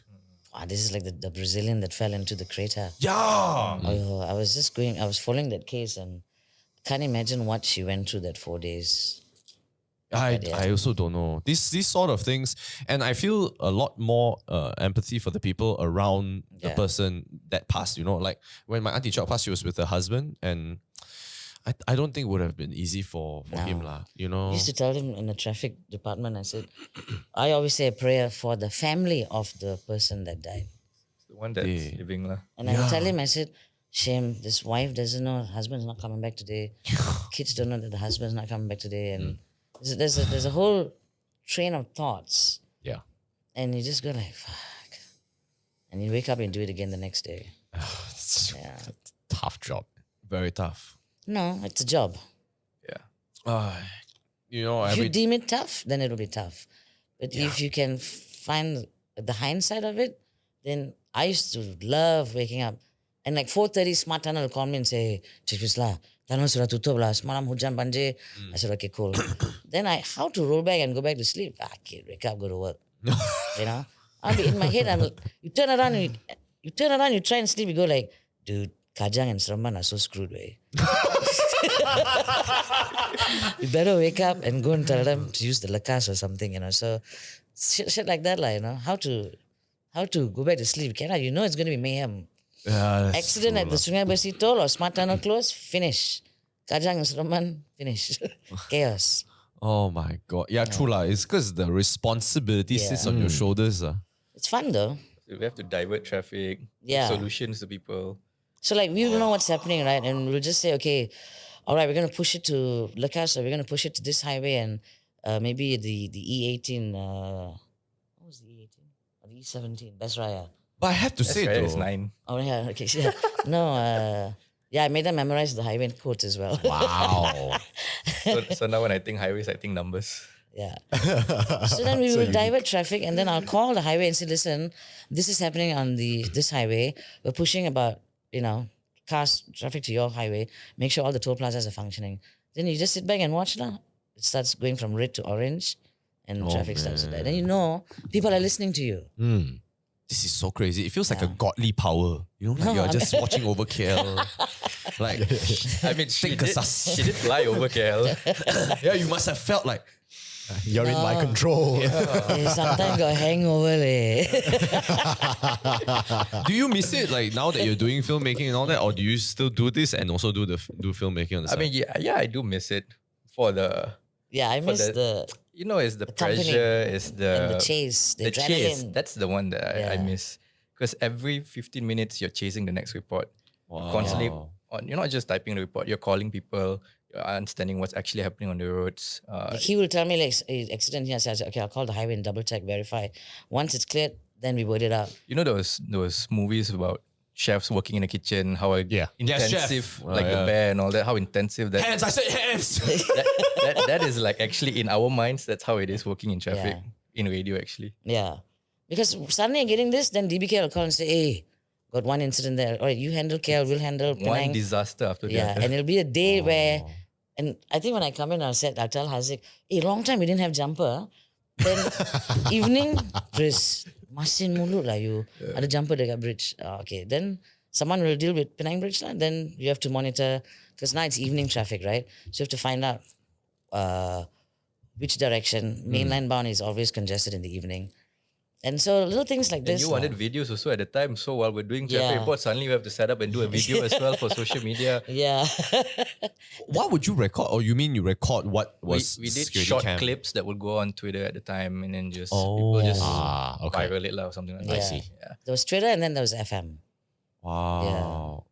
Where were the most suicides? Is it the bridge? Is it always where suicides are? No lah. Or do people jump in highways? No, or not on like over highways, but bridges? buildings, KL Oh buildings. my yeah. gosh.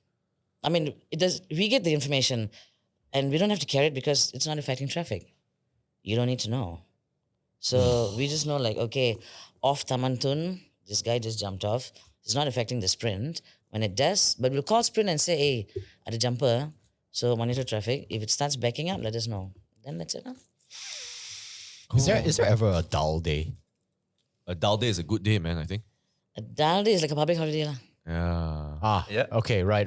Traffic's generally smooth. And that one also, we changed the concept. We didn't just say, oh, it's jam from Tanjung Malim to Bidor or Tapa to Bidor. We started calculating. 54 kilometer crawl, Kajang to Sramban, 30 kilometer crawl. Then when you hear that, you go like, "Wait." And then at the end of the report, we'll say like, everybody sit tight, please delay your journey. Do not start your travels yet. And 1 hour later, you see slowly it's subsiding. Oh, you ease it a little bit. So you see, you know that the reports are effective. People are listening. And so we don't know whether you're going to hear it or what fun, but we just have fun doing it. To make sure it actually affects people who actually do hear it. yeah, we will. Oh my. I, of course, have to ad check everyone and I ad check myself. as well. I don't know whether you guys know this, right? In Japan, there is this. When is the highest suicide? The timing of suicides. I don't when? know, but they have a forest for that. Yeah, they do. Yeah, I'm very Mondays, curious But about that. timing is the most like seasonal.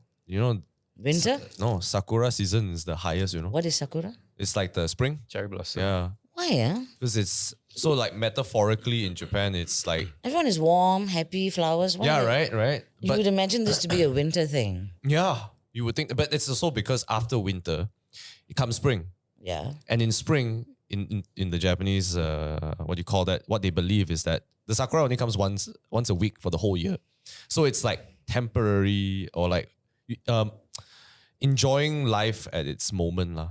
Because it's beautiful for that moment. I can So relate. people get so depressed because they're alone after the whole winter. And then it's spring and they're still alone. They probably move from like the rural outskirts and then they move to a city and all that. And then sakura season comes and they're alone and then they just jump lah in front of the trains. I'm bringing this up because are there times in the year in Malaysia where you get like the most reports? I'm sure there is this. For what, accidents or suicides? Oh, suicides for sure. Well, I know accidents is sure festive season, confirm. We don't normally get, unless it's Yeah. pertaining traffic. Most of the time was the bridge.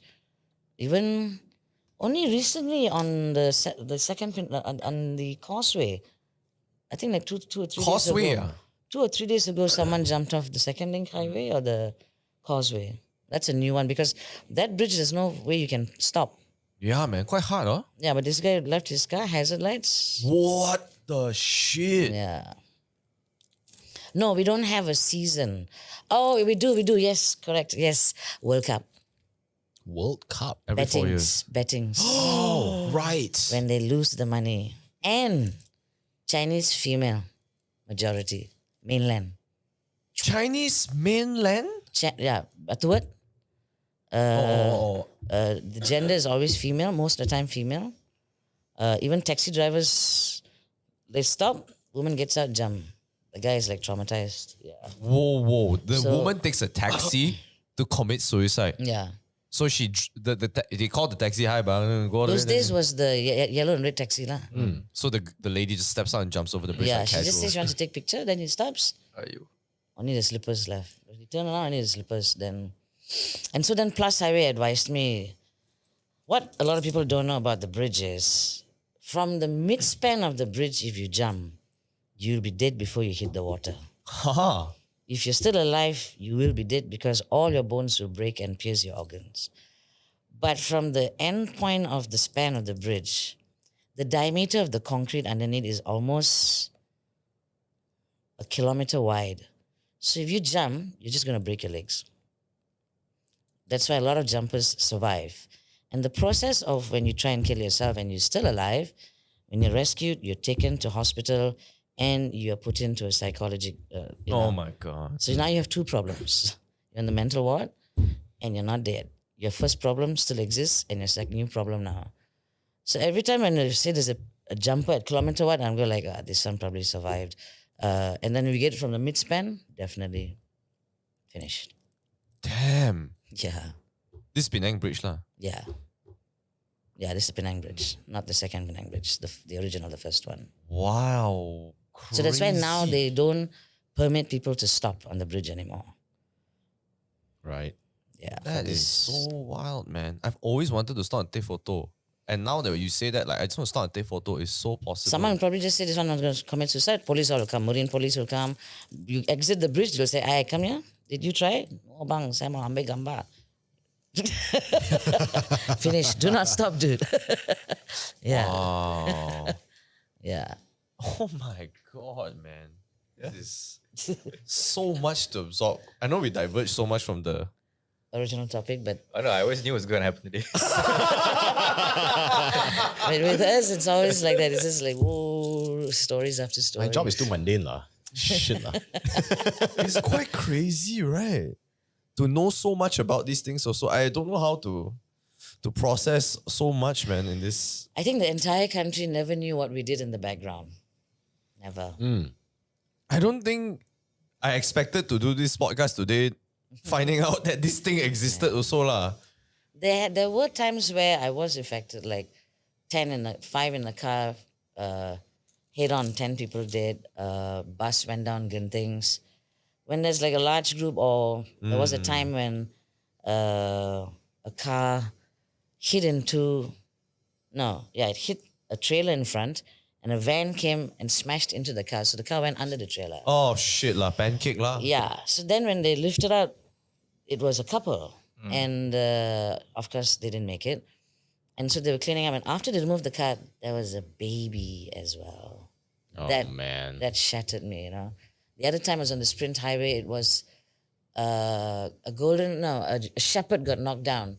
So the retriever came and sat next to him. And I'm frantically trying to call the highway people, listen, you got to rescue the dogs. And then a listener called and said, both the dogs got hit. At that point, I have to tell the crew, carry on, I have to go downstairs, compose myself, come back up. Animals and babies, it's hard. Those are the Normal trigger human points. being, no problem.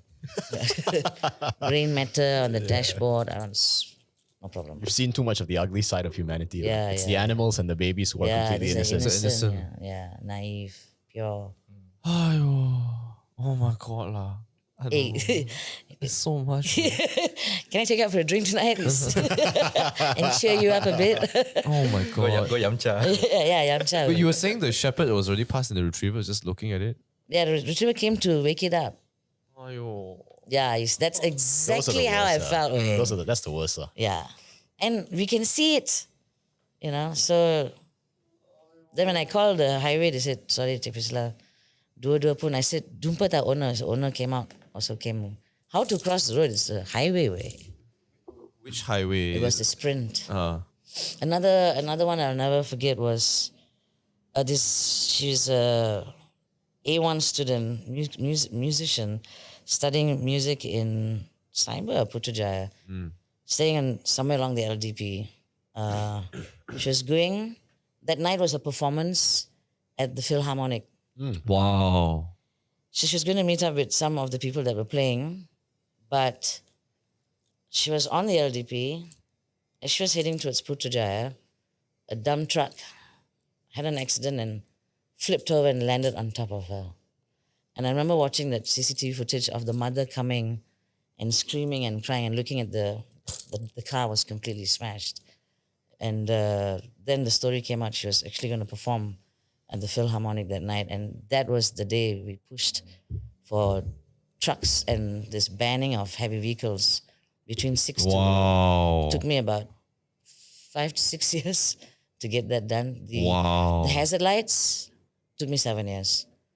And do you know why now you see most police cars with the blue lights?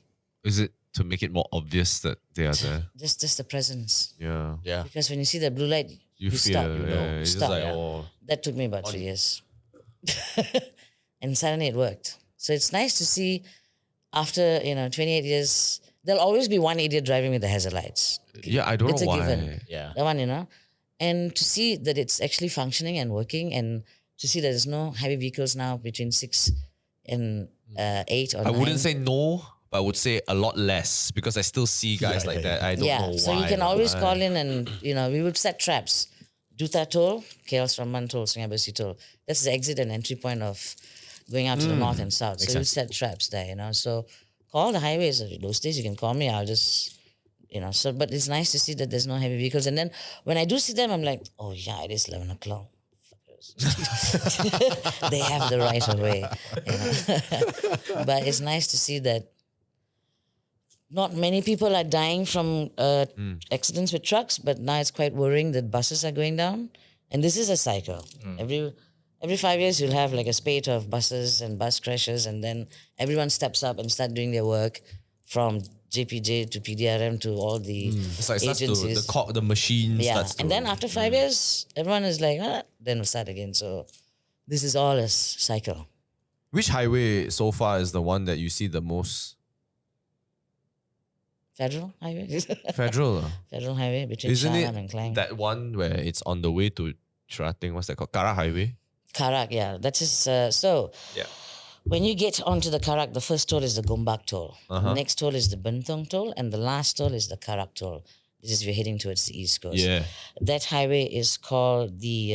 This ghost one, right? I think it's like haunted or some shit. The Karak every highway. highway got lah. That does not make me feel better. What the hell, man? Yeah, he knows. We can't reveal. Why, huh? I can't tell you which highway, but yeah, they are. Why? Wait. So follow-up questions are why can't you tell me? And second, After highway call and sue me, wey. That's right. the highway can call you and sue you? If they hear this lah, when I say, this highway... Don't worry, we're a small podcast. You can let us know. You never know. No, when we're having a cigarette, I'll tell you. Okay. Wait, so but is it true that Karak Highway is the most dangerous then? Based on statistics or based on your experience? Or is it federal? No, there are no dangerous highways actually. Okay, most accidents lah.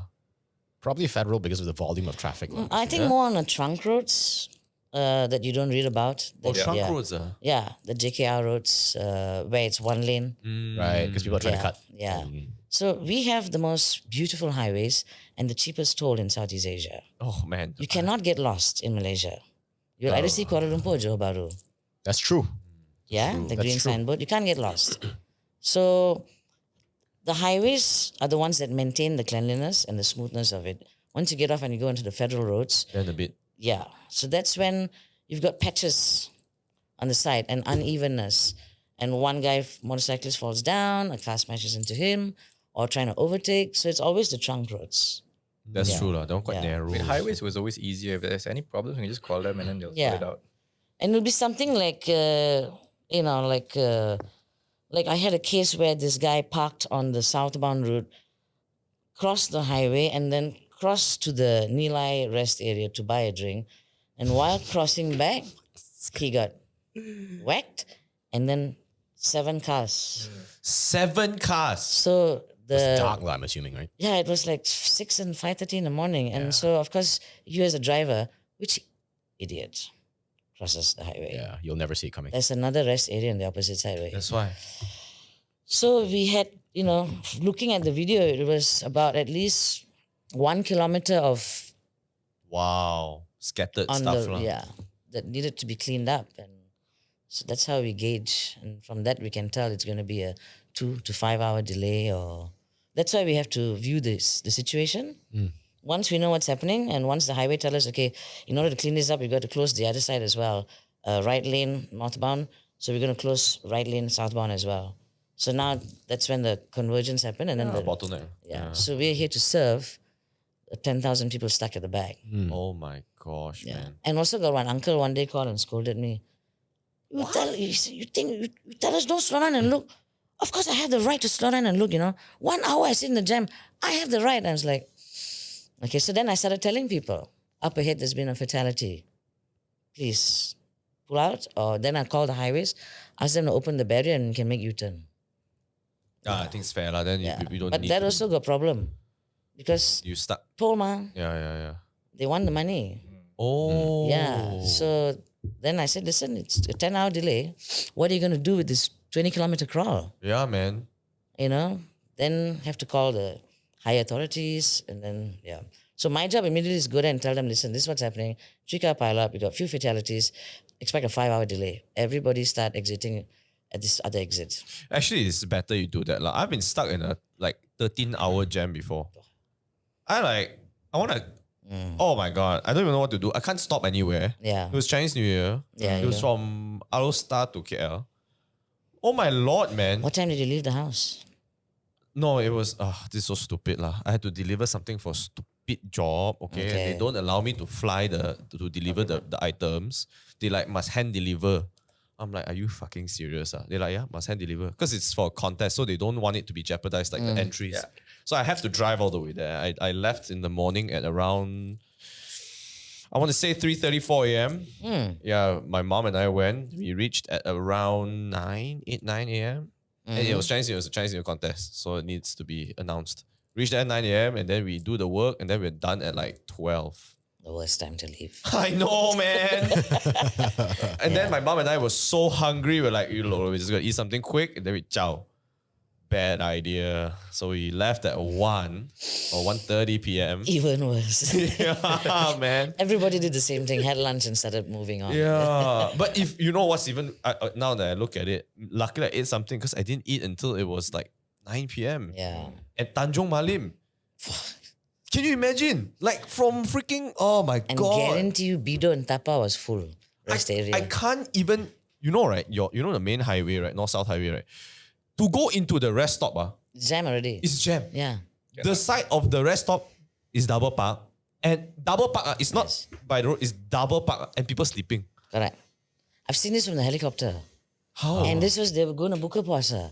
So they stopped there, opened the mats on the left lane, on the EL. So then I told the pilot, and this is the highway, right? So we came and we turned the helicopter in this way. So now they all started seeing us and we started taking photos. pictures and they were going to give out summons. Then we started seeing people running into the car and scampering and suddenly driving out of the EL onto the third lane. I said, Captain, I think they're panicking and us hovering here is going to cause an accident. So let's just circle. Yeah. So we had to lift up and we circle and could see them. Because they knew they were getting a ticket. Yeah, 100%. Because PDRM was taking pictures, But that was quite fun. It was really fun. It was like, yeah. It's so brutal during festive season in this country, man. And you know what I Oh my find God. fascinating? It's still happening.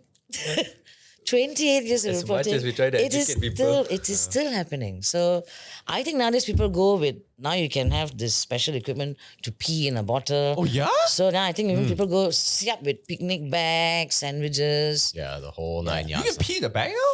Yeah, go yeah. to Shopee way.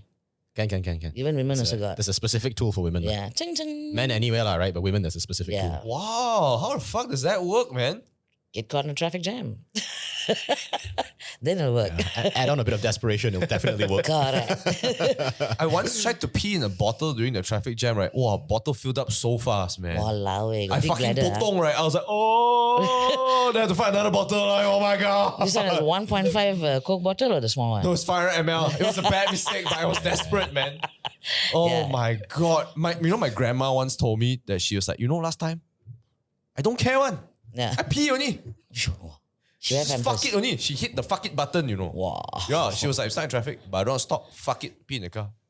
Oh, I'm fucking gangster, man. This woman. Raw dogging it. Paula just pissed herself in the car. She's like, no, not getting up. Can just fucking maybe can intense. wear pampers next time. Adult pampers. Yeah. She was, I think, still working at that time. At the time, I was like maybe 5 or 6 years old. And then my mom told me, Papa just pissed herself in the car. It's fucking crazy, man. Yeah. Yeah. And then she sat in her pee. Yeah. Walao, that's badass way. She's fucking badass, man. kinda badass. She just Oh, no. she just ice cold look. And then just pee herself.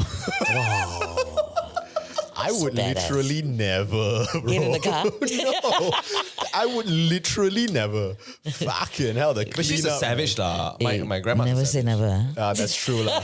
That's true, Because when it's happening, you're going to remember this conversation, babe. As I'm peeing, I'm gonna be like, fucking hell, I gotta We've give- had this I gotta conversation. give We got to Chris a have thanks, another show for this. Oh, we're gonna go to the toilet every 5 minutes then. Yeah, man. I confirm will fucking go toilet, lah. That one is some scary shit, man. That one is like, if you have so many cars ahead of you, this one is jammed, this one is jammed. What can you do? This one is just peeing. What if it's number 2? Oh my lord. Oh, aircon will stop the sweat, wait. Yeah, we. Nothing. No Then- aircon will stop the That's right. self-judgment also, like. And then you have to do the desperation and talk to the bowels, Yeah, yeah. Have you ever held it in, right? To the point, right? Like you nearly just black out. Not in a traffic blackout. jam. Yeah. Like basically your shit went up to your brains. Yeah, man. Not in a traffic jam, but yes, it's happened. Where my bowels turned around and said, fuck you, we're not coming out. I remember. Not in this situation. Right. Yeah. I was in a bus, right? In France, And that time no Google Why Maps. is it always Europe? My case also Belgium. also ah? Festival. Oh, festival. So with all of them and the toilets, the Dixies, overflowing with shit leh. But did you? No, of course not. Then? I was gonna go and the next morning I woke up, I said, okay, fuck it, I'm gonna go to the car, dig a hole and go primitive. Oh, is it? Go Then, primitive. then I saw the blue tank coming, zoom, with the blue liquid, and I said, oh, great. So I moved back, but the fellow opened the doors with the suction thing, then he put the blue liquid. It was like, and it's summer, right? So sun rises at 4. Oh, mine also This is summer. like Hey. 6 or 7 in the morning. All the toilets clear, it's clean, right? All that beer and sausages were dying to come out. Lah. So I went to one toilet, then I stopped halfway. I went to the 5th toilet. Wow. Then I went to the 9th Oh, it's some toilet. buffet, reverse buffet, this one. I said, you foreigners don't know how to use toilet, right? This is how you fucking use it, man. Yeah. But you then I was- tahan until the morning. yeah, because there was no way my bowels was gonna, deliver. Yeah. After seeing that, no way. Oh man, I've done a lot worse, man. You went on top of it, isn't it? You went on top of I mean, like you shat on their shit. No, Shut up, Priscilla, let me just. Because that was what I'm trying to say. That was what I do. Yeah. My bowels said, Message received. yes, we're not doing I this. was in Cameron Highlands, and I forgot where I was, but I was having nasi lemak in the morning, and then I was with my friends, 2 of my friends. That time I was like 22. Then the squat toilet, right? So The long I, drop. I took I had nasi lemak that morning, and then I was like, oh fuck man, guys, after the cigarettes I need to take a shit. They're like, bro, we checked out a hotel already, it's fucking far lah. This is some ulu place, man. They're like, bro, when nature calls, man. So I Yeah. go to the toilet bowl, right? The fucking thing in the ground is filled to the brim, It's filled to the brim, and it's not even solid type, Oh. It's the watery kind, So right, when I was taking a shit, Smell right, how? Bad. oh bad. Okay. Yeah, if you fell down, confirm cancer. Honestly, right, if I got hit with splashback, I would go to the Penang Bridge. But It's a splashback that I'm thinking of. Where Splashback, bro. Major wash, huh? confirm splashback, Bro, no, bro. So you know what I did, right? I was like this, fucking squat down, right? And every time I had to like cut off, right? I would swing my hip, right? So there's no splashback. So I would whip my poop, right? Yo. and hit the side of the bowl and then sink in, Wow, very good at you. The fucking The amount of accuracy. splashback is mad, lah. My baju all kena. Ayo. I walked out the toilet bowl like I came out war. Then my 2 friends were like, why is our friend like this? But it was my car, lah, so my rules, right? Then I just go near them. They're like, John, don't lah, John. Then oh my God. Wow, that's bad. It was so bad, man. But that wasn't even the Euro one. The Euro was in the bus. They're holding on, right? And I'm like gripping the fucking thing. Sweating. Like, yeah, it's so hot. And I cannot shit myself in the bus, man. It's at that time I remember there was But this, at least their buses toilet can use, right? Malaysian no, buses it toilet wasn't. cannot. It was like a regular commuting bus. Oh, yeah. okay, were okay. It's not standing, a right? long, You were not a long standing. I was distance. one. standing. Yeah. Yeah, and it was in dude. Cairns, so it was the south of France. So it's like lagi, like damn ulu area. Because my mom was like, "Hey, you stay in this," because I was there for advertising festival. Yeah. So I stayed very far, Wow, the bus ride was forever, man. It was 20 minutes standing up, And when you play COD, you play COD, bro. Call of Duty. Yeah. Oh yeah, I You know, love when you get Call of shot, Duty. then it's like red color around. Oh. My one was white color, bro. So you cannot flashbang already, bro. Yeah, bro. You can hear the ringing in your ears. Oh my God, man. Bro, that one, like my vision was blurring, like blurring. I'm like, I'm gonna pass out. And then I'm gonna shoot myself after I pass out. And then every stop, the bus stop, I'm like, awaken. So it's like 7, 8 stops, right? The last stop, I was walking so slowly out of the bus, They thought like, oh shit, I think this guy like I mean, how got appendicitis, heart attack, don't know what is happening. I slowly take half steps, walk into the first restaurant, I unleash, Made it, nah. Made it. But Didn't- that one, didn't- first time I Didn't nearly leave a passed trail, out. lah. Didn't leave a trail. You know what it's all about. No trail, fuck man. It's not just about that long wait, It's that last few seconds that when you're in the toilet. No, when it knows, okay. Yes. Then you have to do some serious muscle action going on, way. Yeah. Because like, I'm not waiting anymore, so you're like scrambling away. It's the last few seconds. I cannot do this anymore. And you know what's the worst thing? The older I grow, I can't tell whether it's a fart or a shark. A wet fart. It's a shark, man. Oh shit. Yeah, man. I'm like, What all you're eating, mate? I don't know, man. Sometimes I also scare myself, this one. Yeah, so scary. I don't know why it's always like that, I don't But you have to experience these things Yeah. to really appreciate a good shit. You know, I want to go back to that the tsunami thing as Of well. all the conversations I thought we were gonna have today. Bro. Bet you didn't see this coming, I right? bet this is coming. Neither did I. Those are the ones that make the best. When all this happened and all that, right?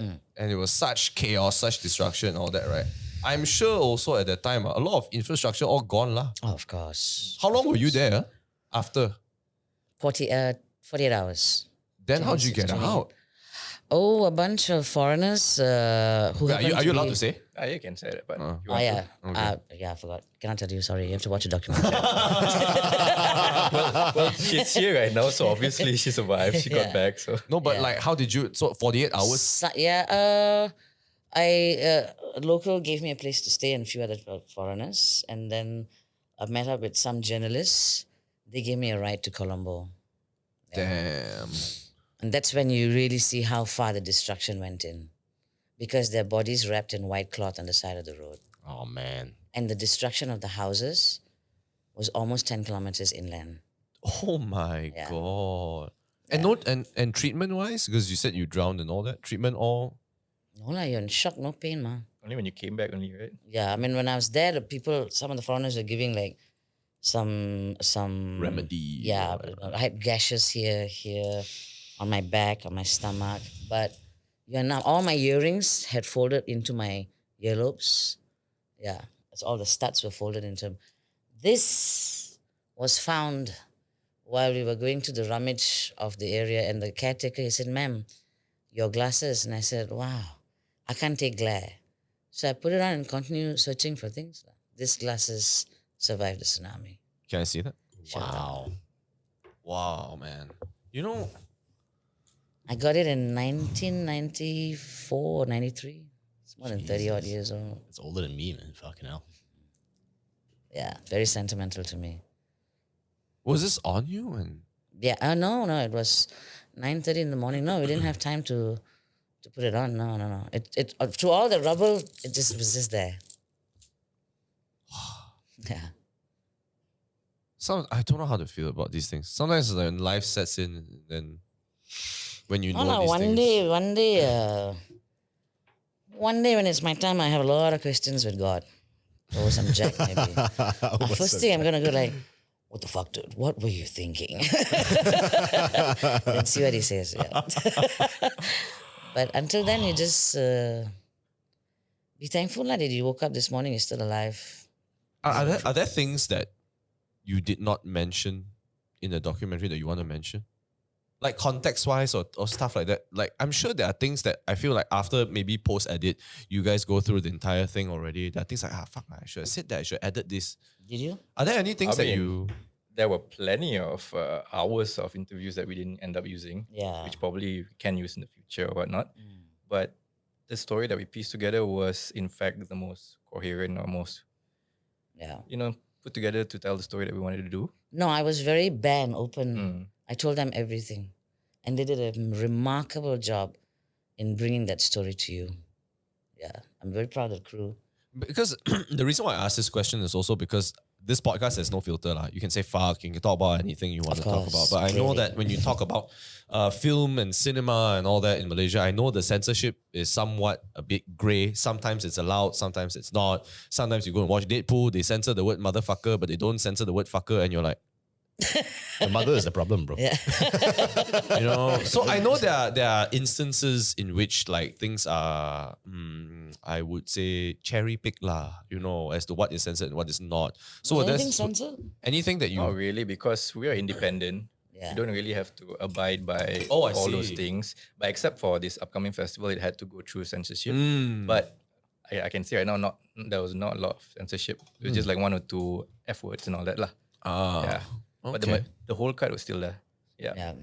And then how, if you don't mind me asking also, right, if you were to depict a lot of the death that happened because of this, how did you depict it in the documentary where you at the same time want to respect the dead, right? It's all through her eyes. So we're not just covering the tsunami, all the deaths throughout, but it's what she saw, what she personally experienced with, because you want to keep it through her lens. So like Nick mentioned, on the way back to Colombo, all the dead bodies on the side of the road, that was a very significant part of her journey back also, which sort of like gave a bigger picture of what she went through towards the tail end of her time in Sri Lanka at the time. Yeah, so that's one instance. How do you depict that? Is it just via verbal? You know, you're sitting there, you explain this, or do you show certain scenes? Or are you allowed to say? Are you allowed to- Yeah. We have her interview. We use her voiceover and all that. We also managed to get footages, I see. pictures online that we managed to just make, enhance the storytelling process. I think we got in touch with a few people who had pictures as well, so we managed to put them up. Yeah. And when do we get to watch the documentary? So this month, it's gonna be premiering at the Malaysian International Film Festival. Oh, nice. So there'll be 2 screenings there. It'll be taking place from the 19th to 27th of July. And Okay. they haven't announced yet within that week when is the screening, Okay. but just keep up to date, lah. Wait, where is it again? I think it'll be in my town. My town, Shiraz. Oh, Yeah. shoot. Okay. If you don't mind me asking, where in my town, huh? What do you mean where? Where It'll be in GSC. Oh, in GSC. So this is like the 8th edition of the Malaysia International Film Festival. They have it like every year. And usually in my experience, they have all these screenings in GSC. Also a great lineup of international films.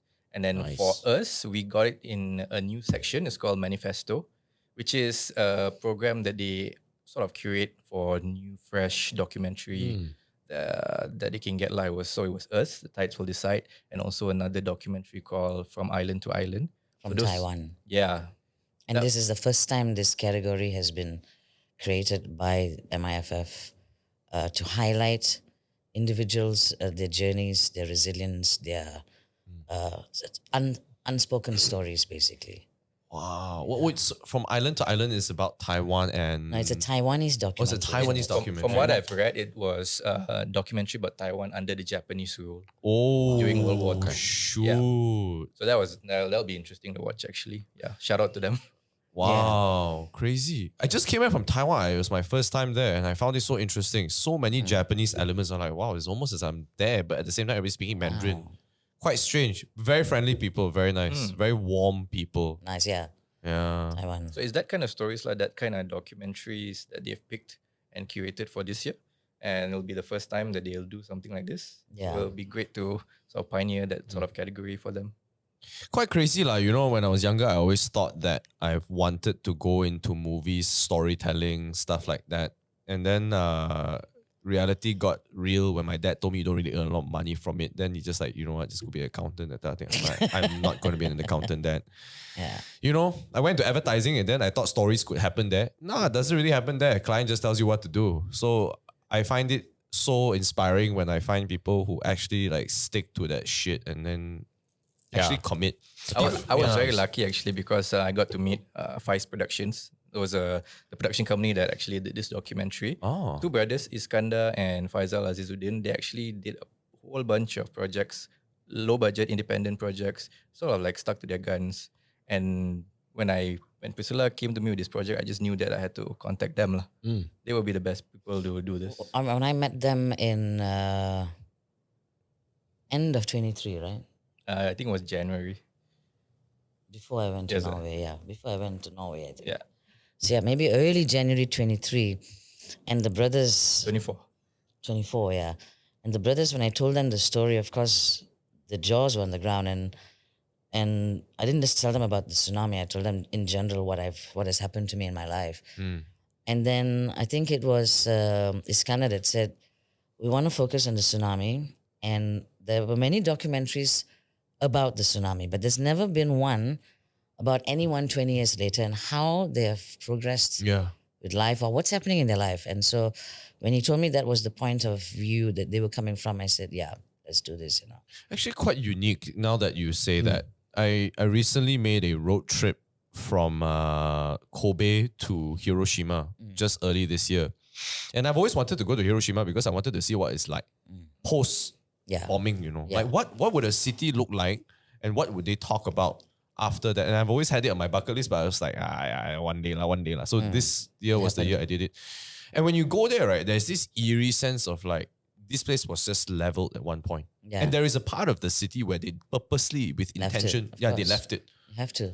Yeah, and that place, right? You look at it, you're like, wow, the whole city was like that, and now it's like this bustling place. You go to the museum, right, and you see such intense shit, intense, man. It's like, coins. When last time back in the day, they used to keep coins in drawers, like cash and all that shit. It was so fucking hot, right? The coins melted and stuck to each other, So hot that bottles, glass bottles, would like merge into each other. And they even saved some panels of buildings where it was just a shadow. And then you would think like, if you read the description, is somebody who's standing there, and it's just shadow. Yeah, it's all the shadows so that you can see. This is the atomic Bombing. bomb. Yeah, it's so crazy. And in Kobe, they also have this massive space by the port where the Great Hyogo earthquake hit as well. And I go to this because every time you go to these exhibits and museums, there's always a person there that talks about it. And it's just like 30 seconds. But it's very rare you have a very long dialogue with someone that can go through like, this happened. Yeah. So I think a lot of people would appreciate this documentary. I really do. Because it's an in-depth thing. I'll be one to watch it for sure. My office is nearby. We'll see you there. We'll definitely let you know once we get the dates. For sure. Actually, I have a couple of episodes of podcasts that are being pushed out before this episode, but I think I'm going to rotate. I'm going to put this one a bit earlier. Then that way at least people know about it. Yeah. It's been a couple hours. I have a meeting in about half an hour. Oh, great. I don't know what's the time. It's like almost 5:15 now. All right. All right. It's Jack O'Clock. Just kidding. We ended an hour earlier, same response. I before I end the podcast, I'm sure there are things that you guys want to mention on the podcast. You want to promote anything, you want to talk about anything, you can just shout out right now. Just in general, I hope this podcast was enough for people to get an introduction to Priscilla Patrick, who she is, and all. You just know that this is just covering the surface. She has a whole lot of stories from where she's come from, traveling all around the world. And hopefully with this documentary, it opens up more doors for her stories to, be out there. Yeah. For me, I hope people that are struggling to heal from whatever they are struggling with, I hope this documentary guides them into a brighter spot. This is some crazy shit I've heard this podcast, man. Yeah, It's man. wild. I've been thinking about this for a while. Thank you for doing this, guys. Yes. For It's our pleasure. for taking other people's journey and putting it out there and feeling what we're feeling as well and sharing it. Thank you Especially for a this. career aspect as well as like a bonus. I think that was quite mad. I want at the end of the day also people to be able to say 3 words that I can now say very gladly. I have lived. And I want you all to be able to do that, Go out there and start doing what makes you happy. I try it, man. I try every time. That's why I have the guests on the podcast. I try to live through them. It's crazy, man. The shit you hear on this, So I appreciate you guys coming as well. Me too. We Sweden appreciate also. all of Shout out you. Sweden, man. Sweden is the one that. Yep. linked Hey, us up. Sweden. Yeah. And Nick to Nick and Yes. Ariana. Ari. Just a special Azim. shout out to the whole team Yeah. to make this documentary because it's just such a small team. The team, we have to meet up for session. Yeah. Even from production, the post-production, I mean, we didn't have a lot of resources, but everyone just came through. Together. And you can see the passion Yeah. just to get her story out there, Send me their links, man. I'll put it in the Can. description Yeah, below. yeah. So if you guys want to check out their production house, you want to check out Instagram. Yeah. So Yes. you can follow us at Fice Productions. Yeah. We'll definitely give you more updates. Our producer Faisal has a new movie coming up next month as well called Angkat. Angkat, Yeah. like to carry, to take. Yep. Yeah, it's an indie film as well, dark comedy. Oh, dark comedy. Wow. Right Damn. up my alley. Let's go. Coming And out in cinemas nice. 8th August. 8th August. Okay. I'll try to post this podcast maybe a week from now or a week. 10th. Yeah. And if anyone is looking for an 14 August. amazing director or amazing producers, Yeah. please go to Azim and Vice Productions. Sure. Thank you so much. Hey, appreciate it. Priscilla, do you have an Instagram? Stupid question. Yes, I do. Okay. Do you want to? No. Are you private? Yeah. Oh, okay. It's not even my name, but I'll share with you later. And Oh, fantastic! Yeah. I would love to follow you. I'd love to. Likewise. All right. Okay. Thanks for tuning in. If you like the podcast, don't forget to like, comment, subscribe. Love you long time.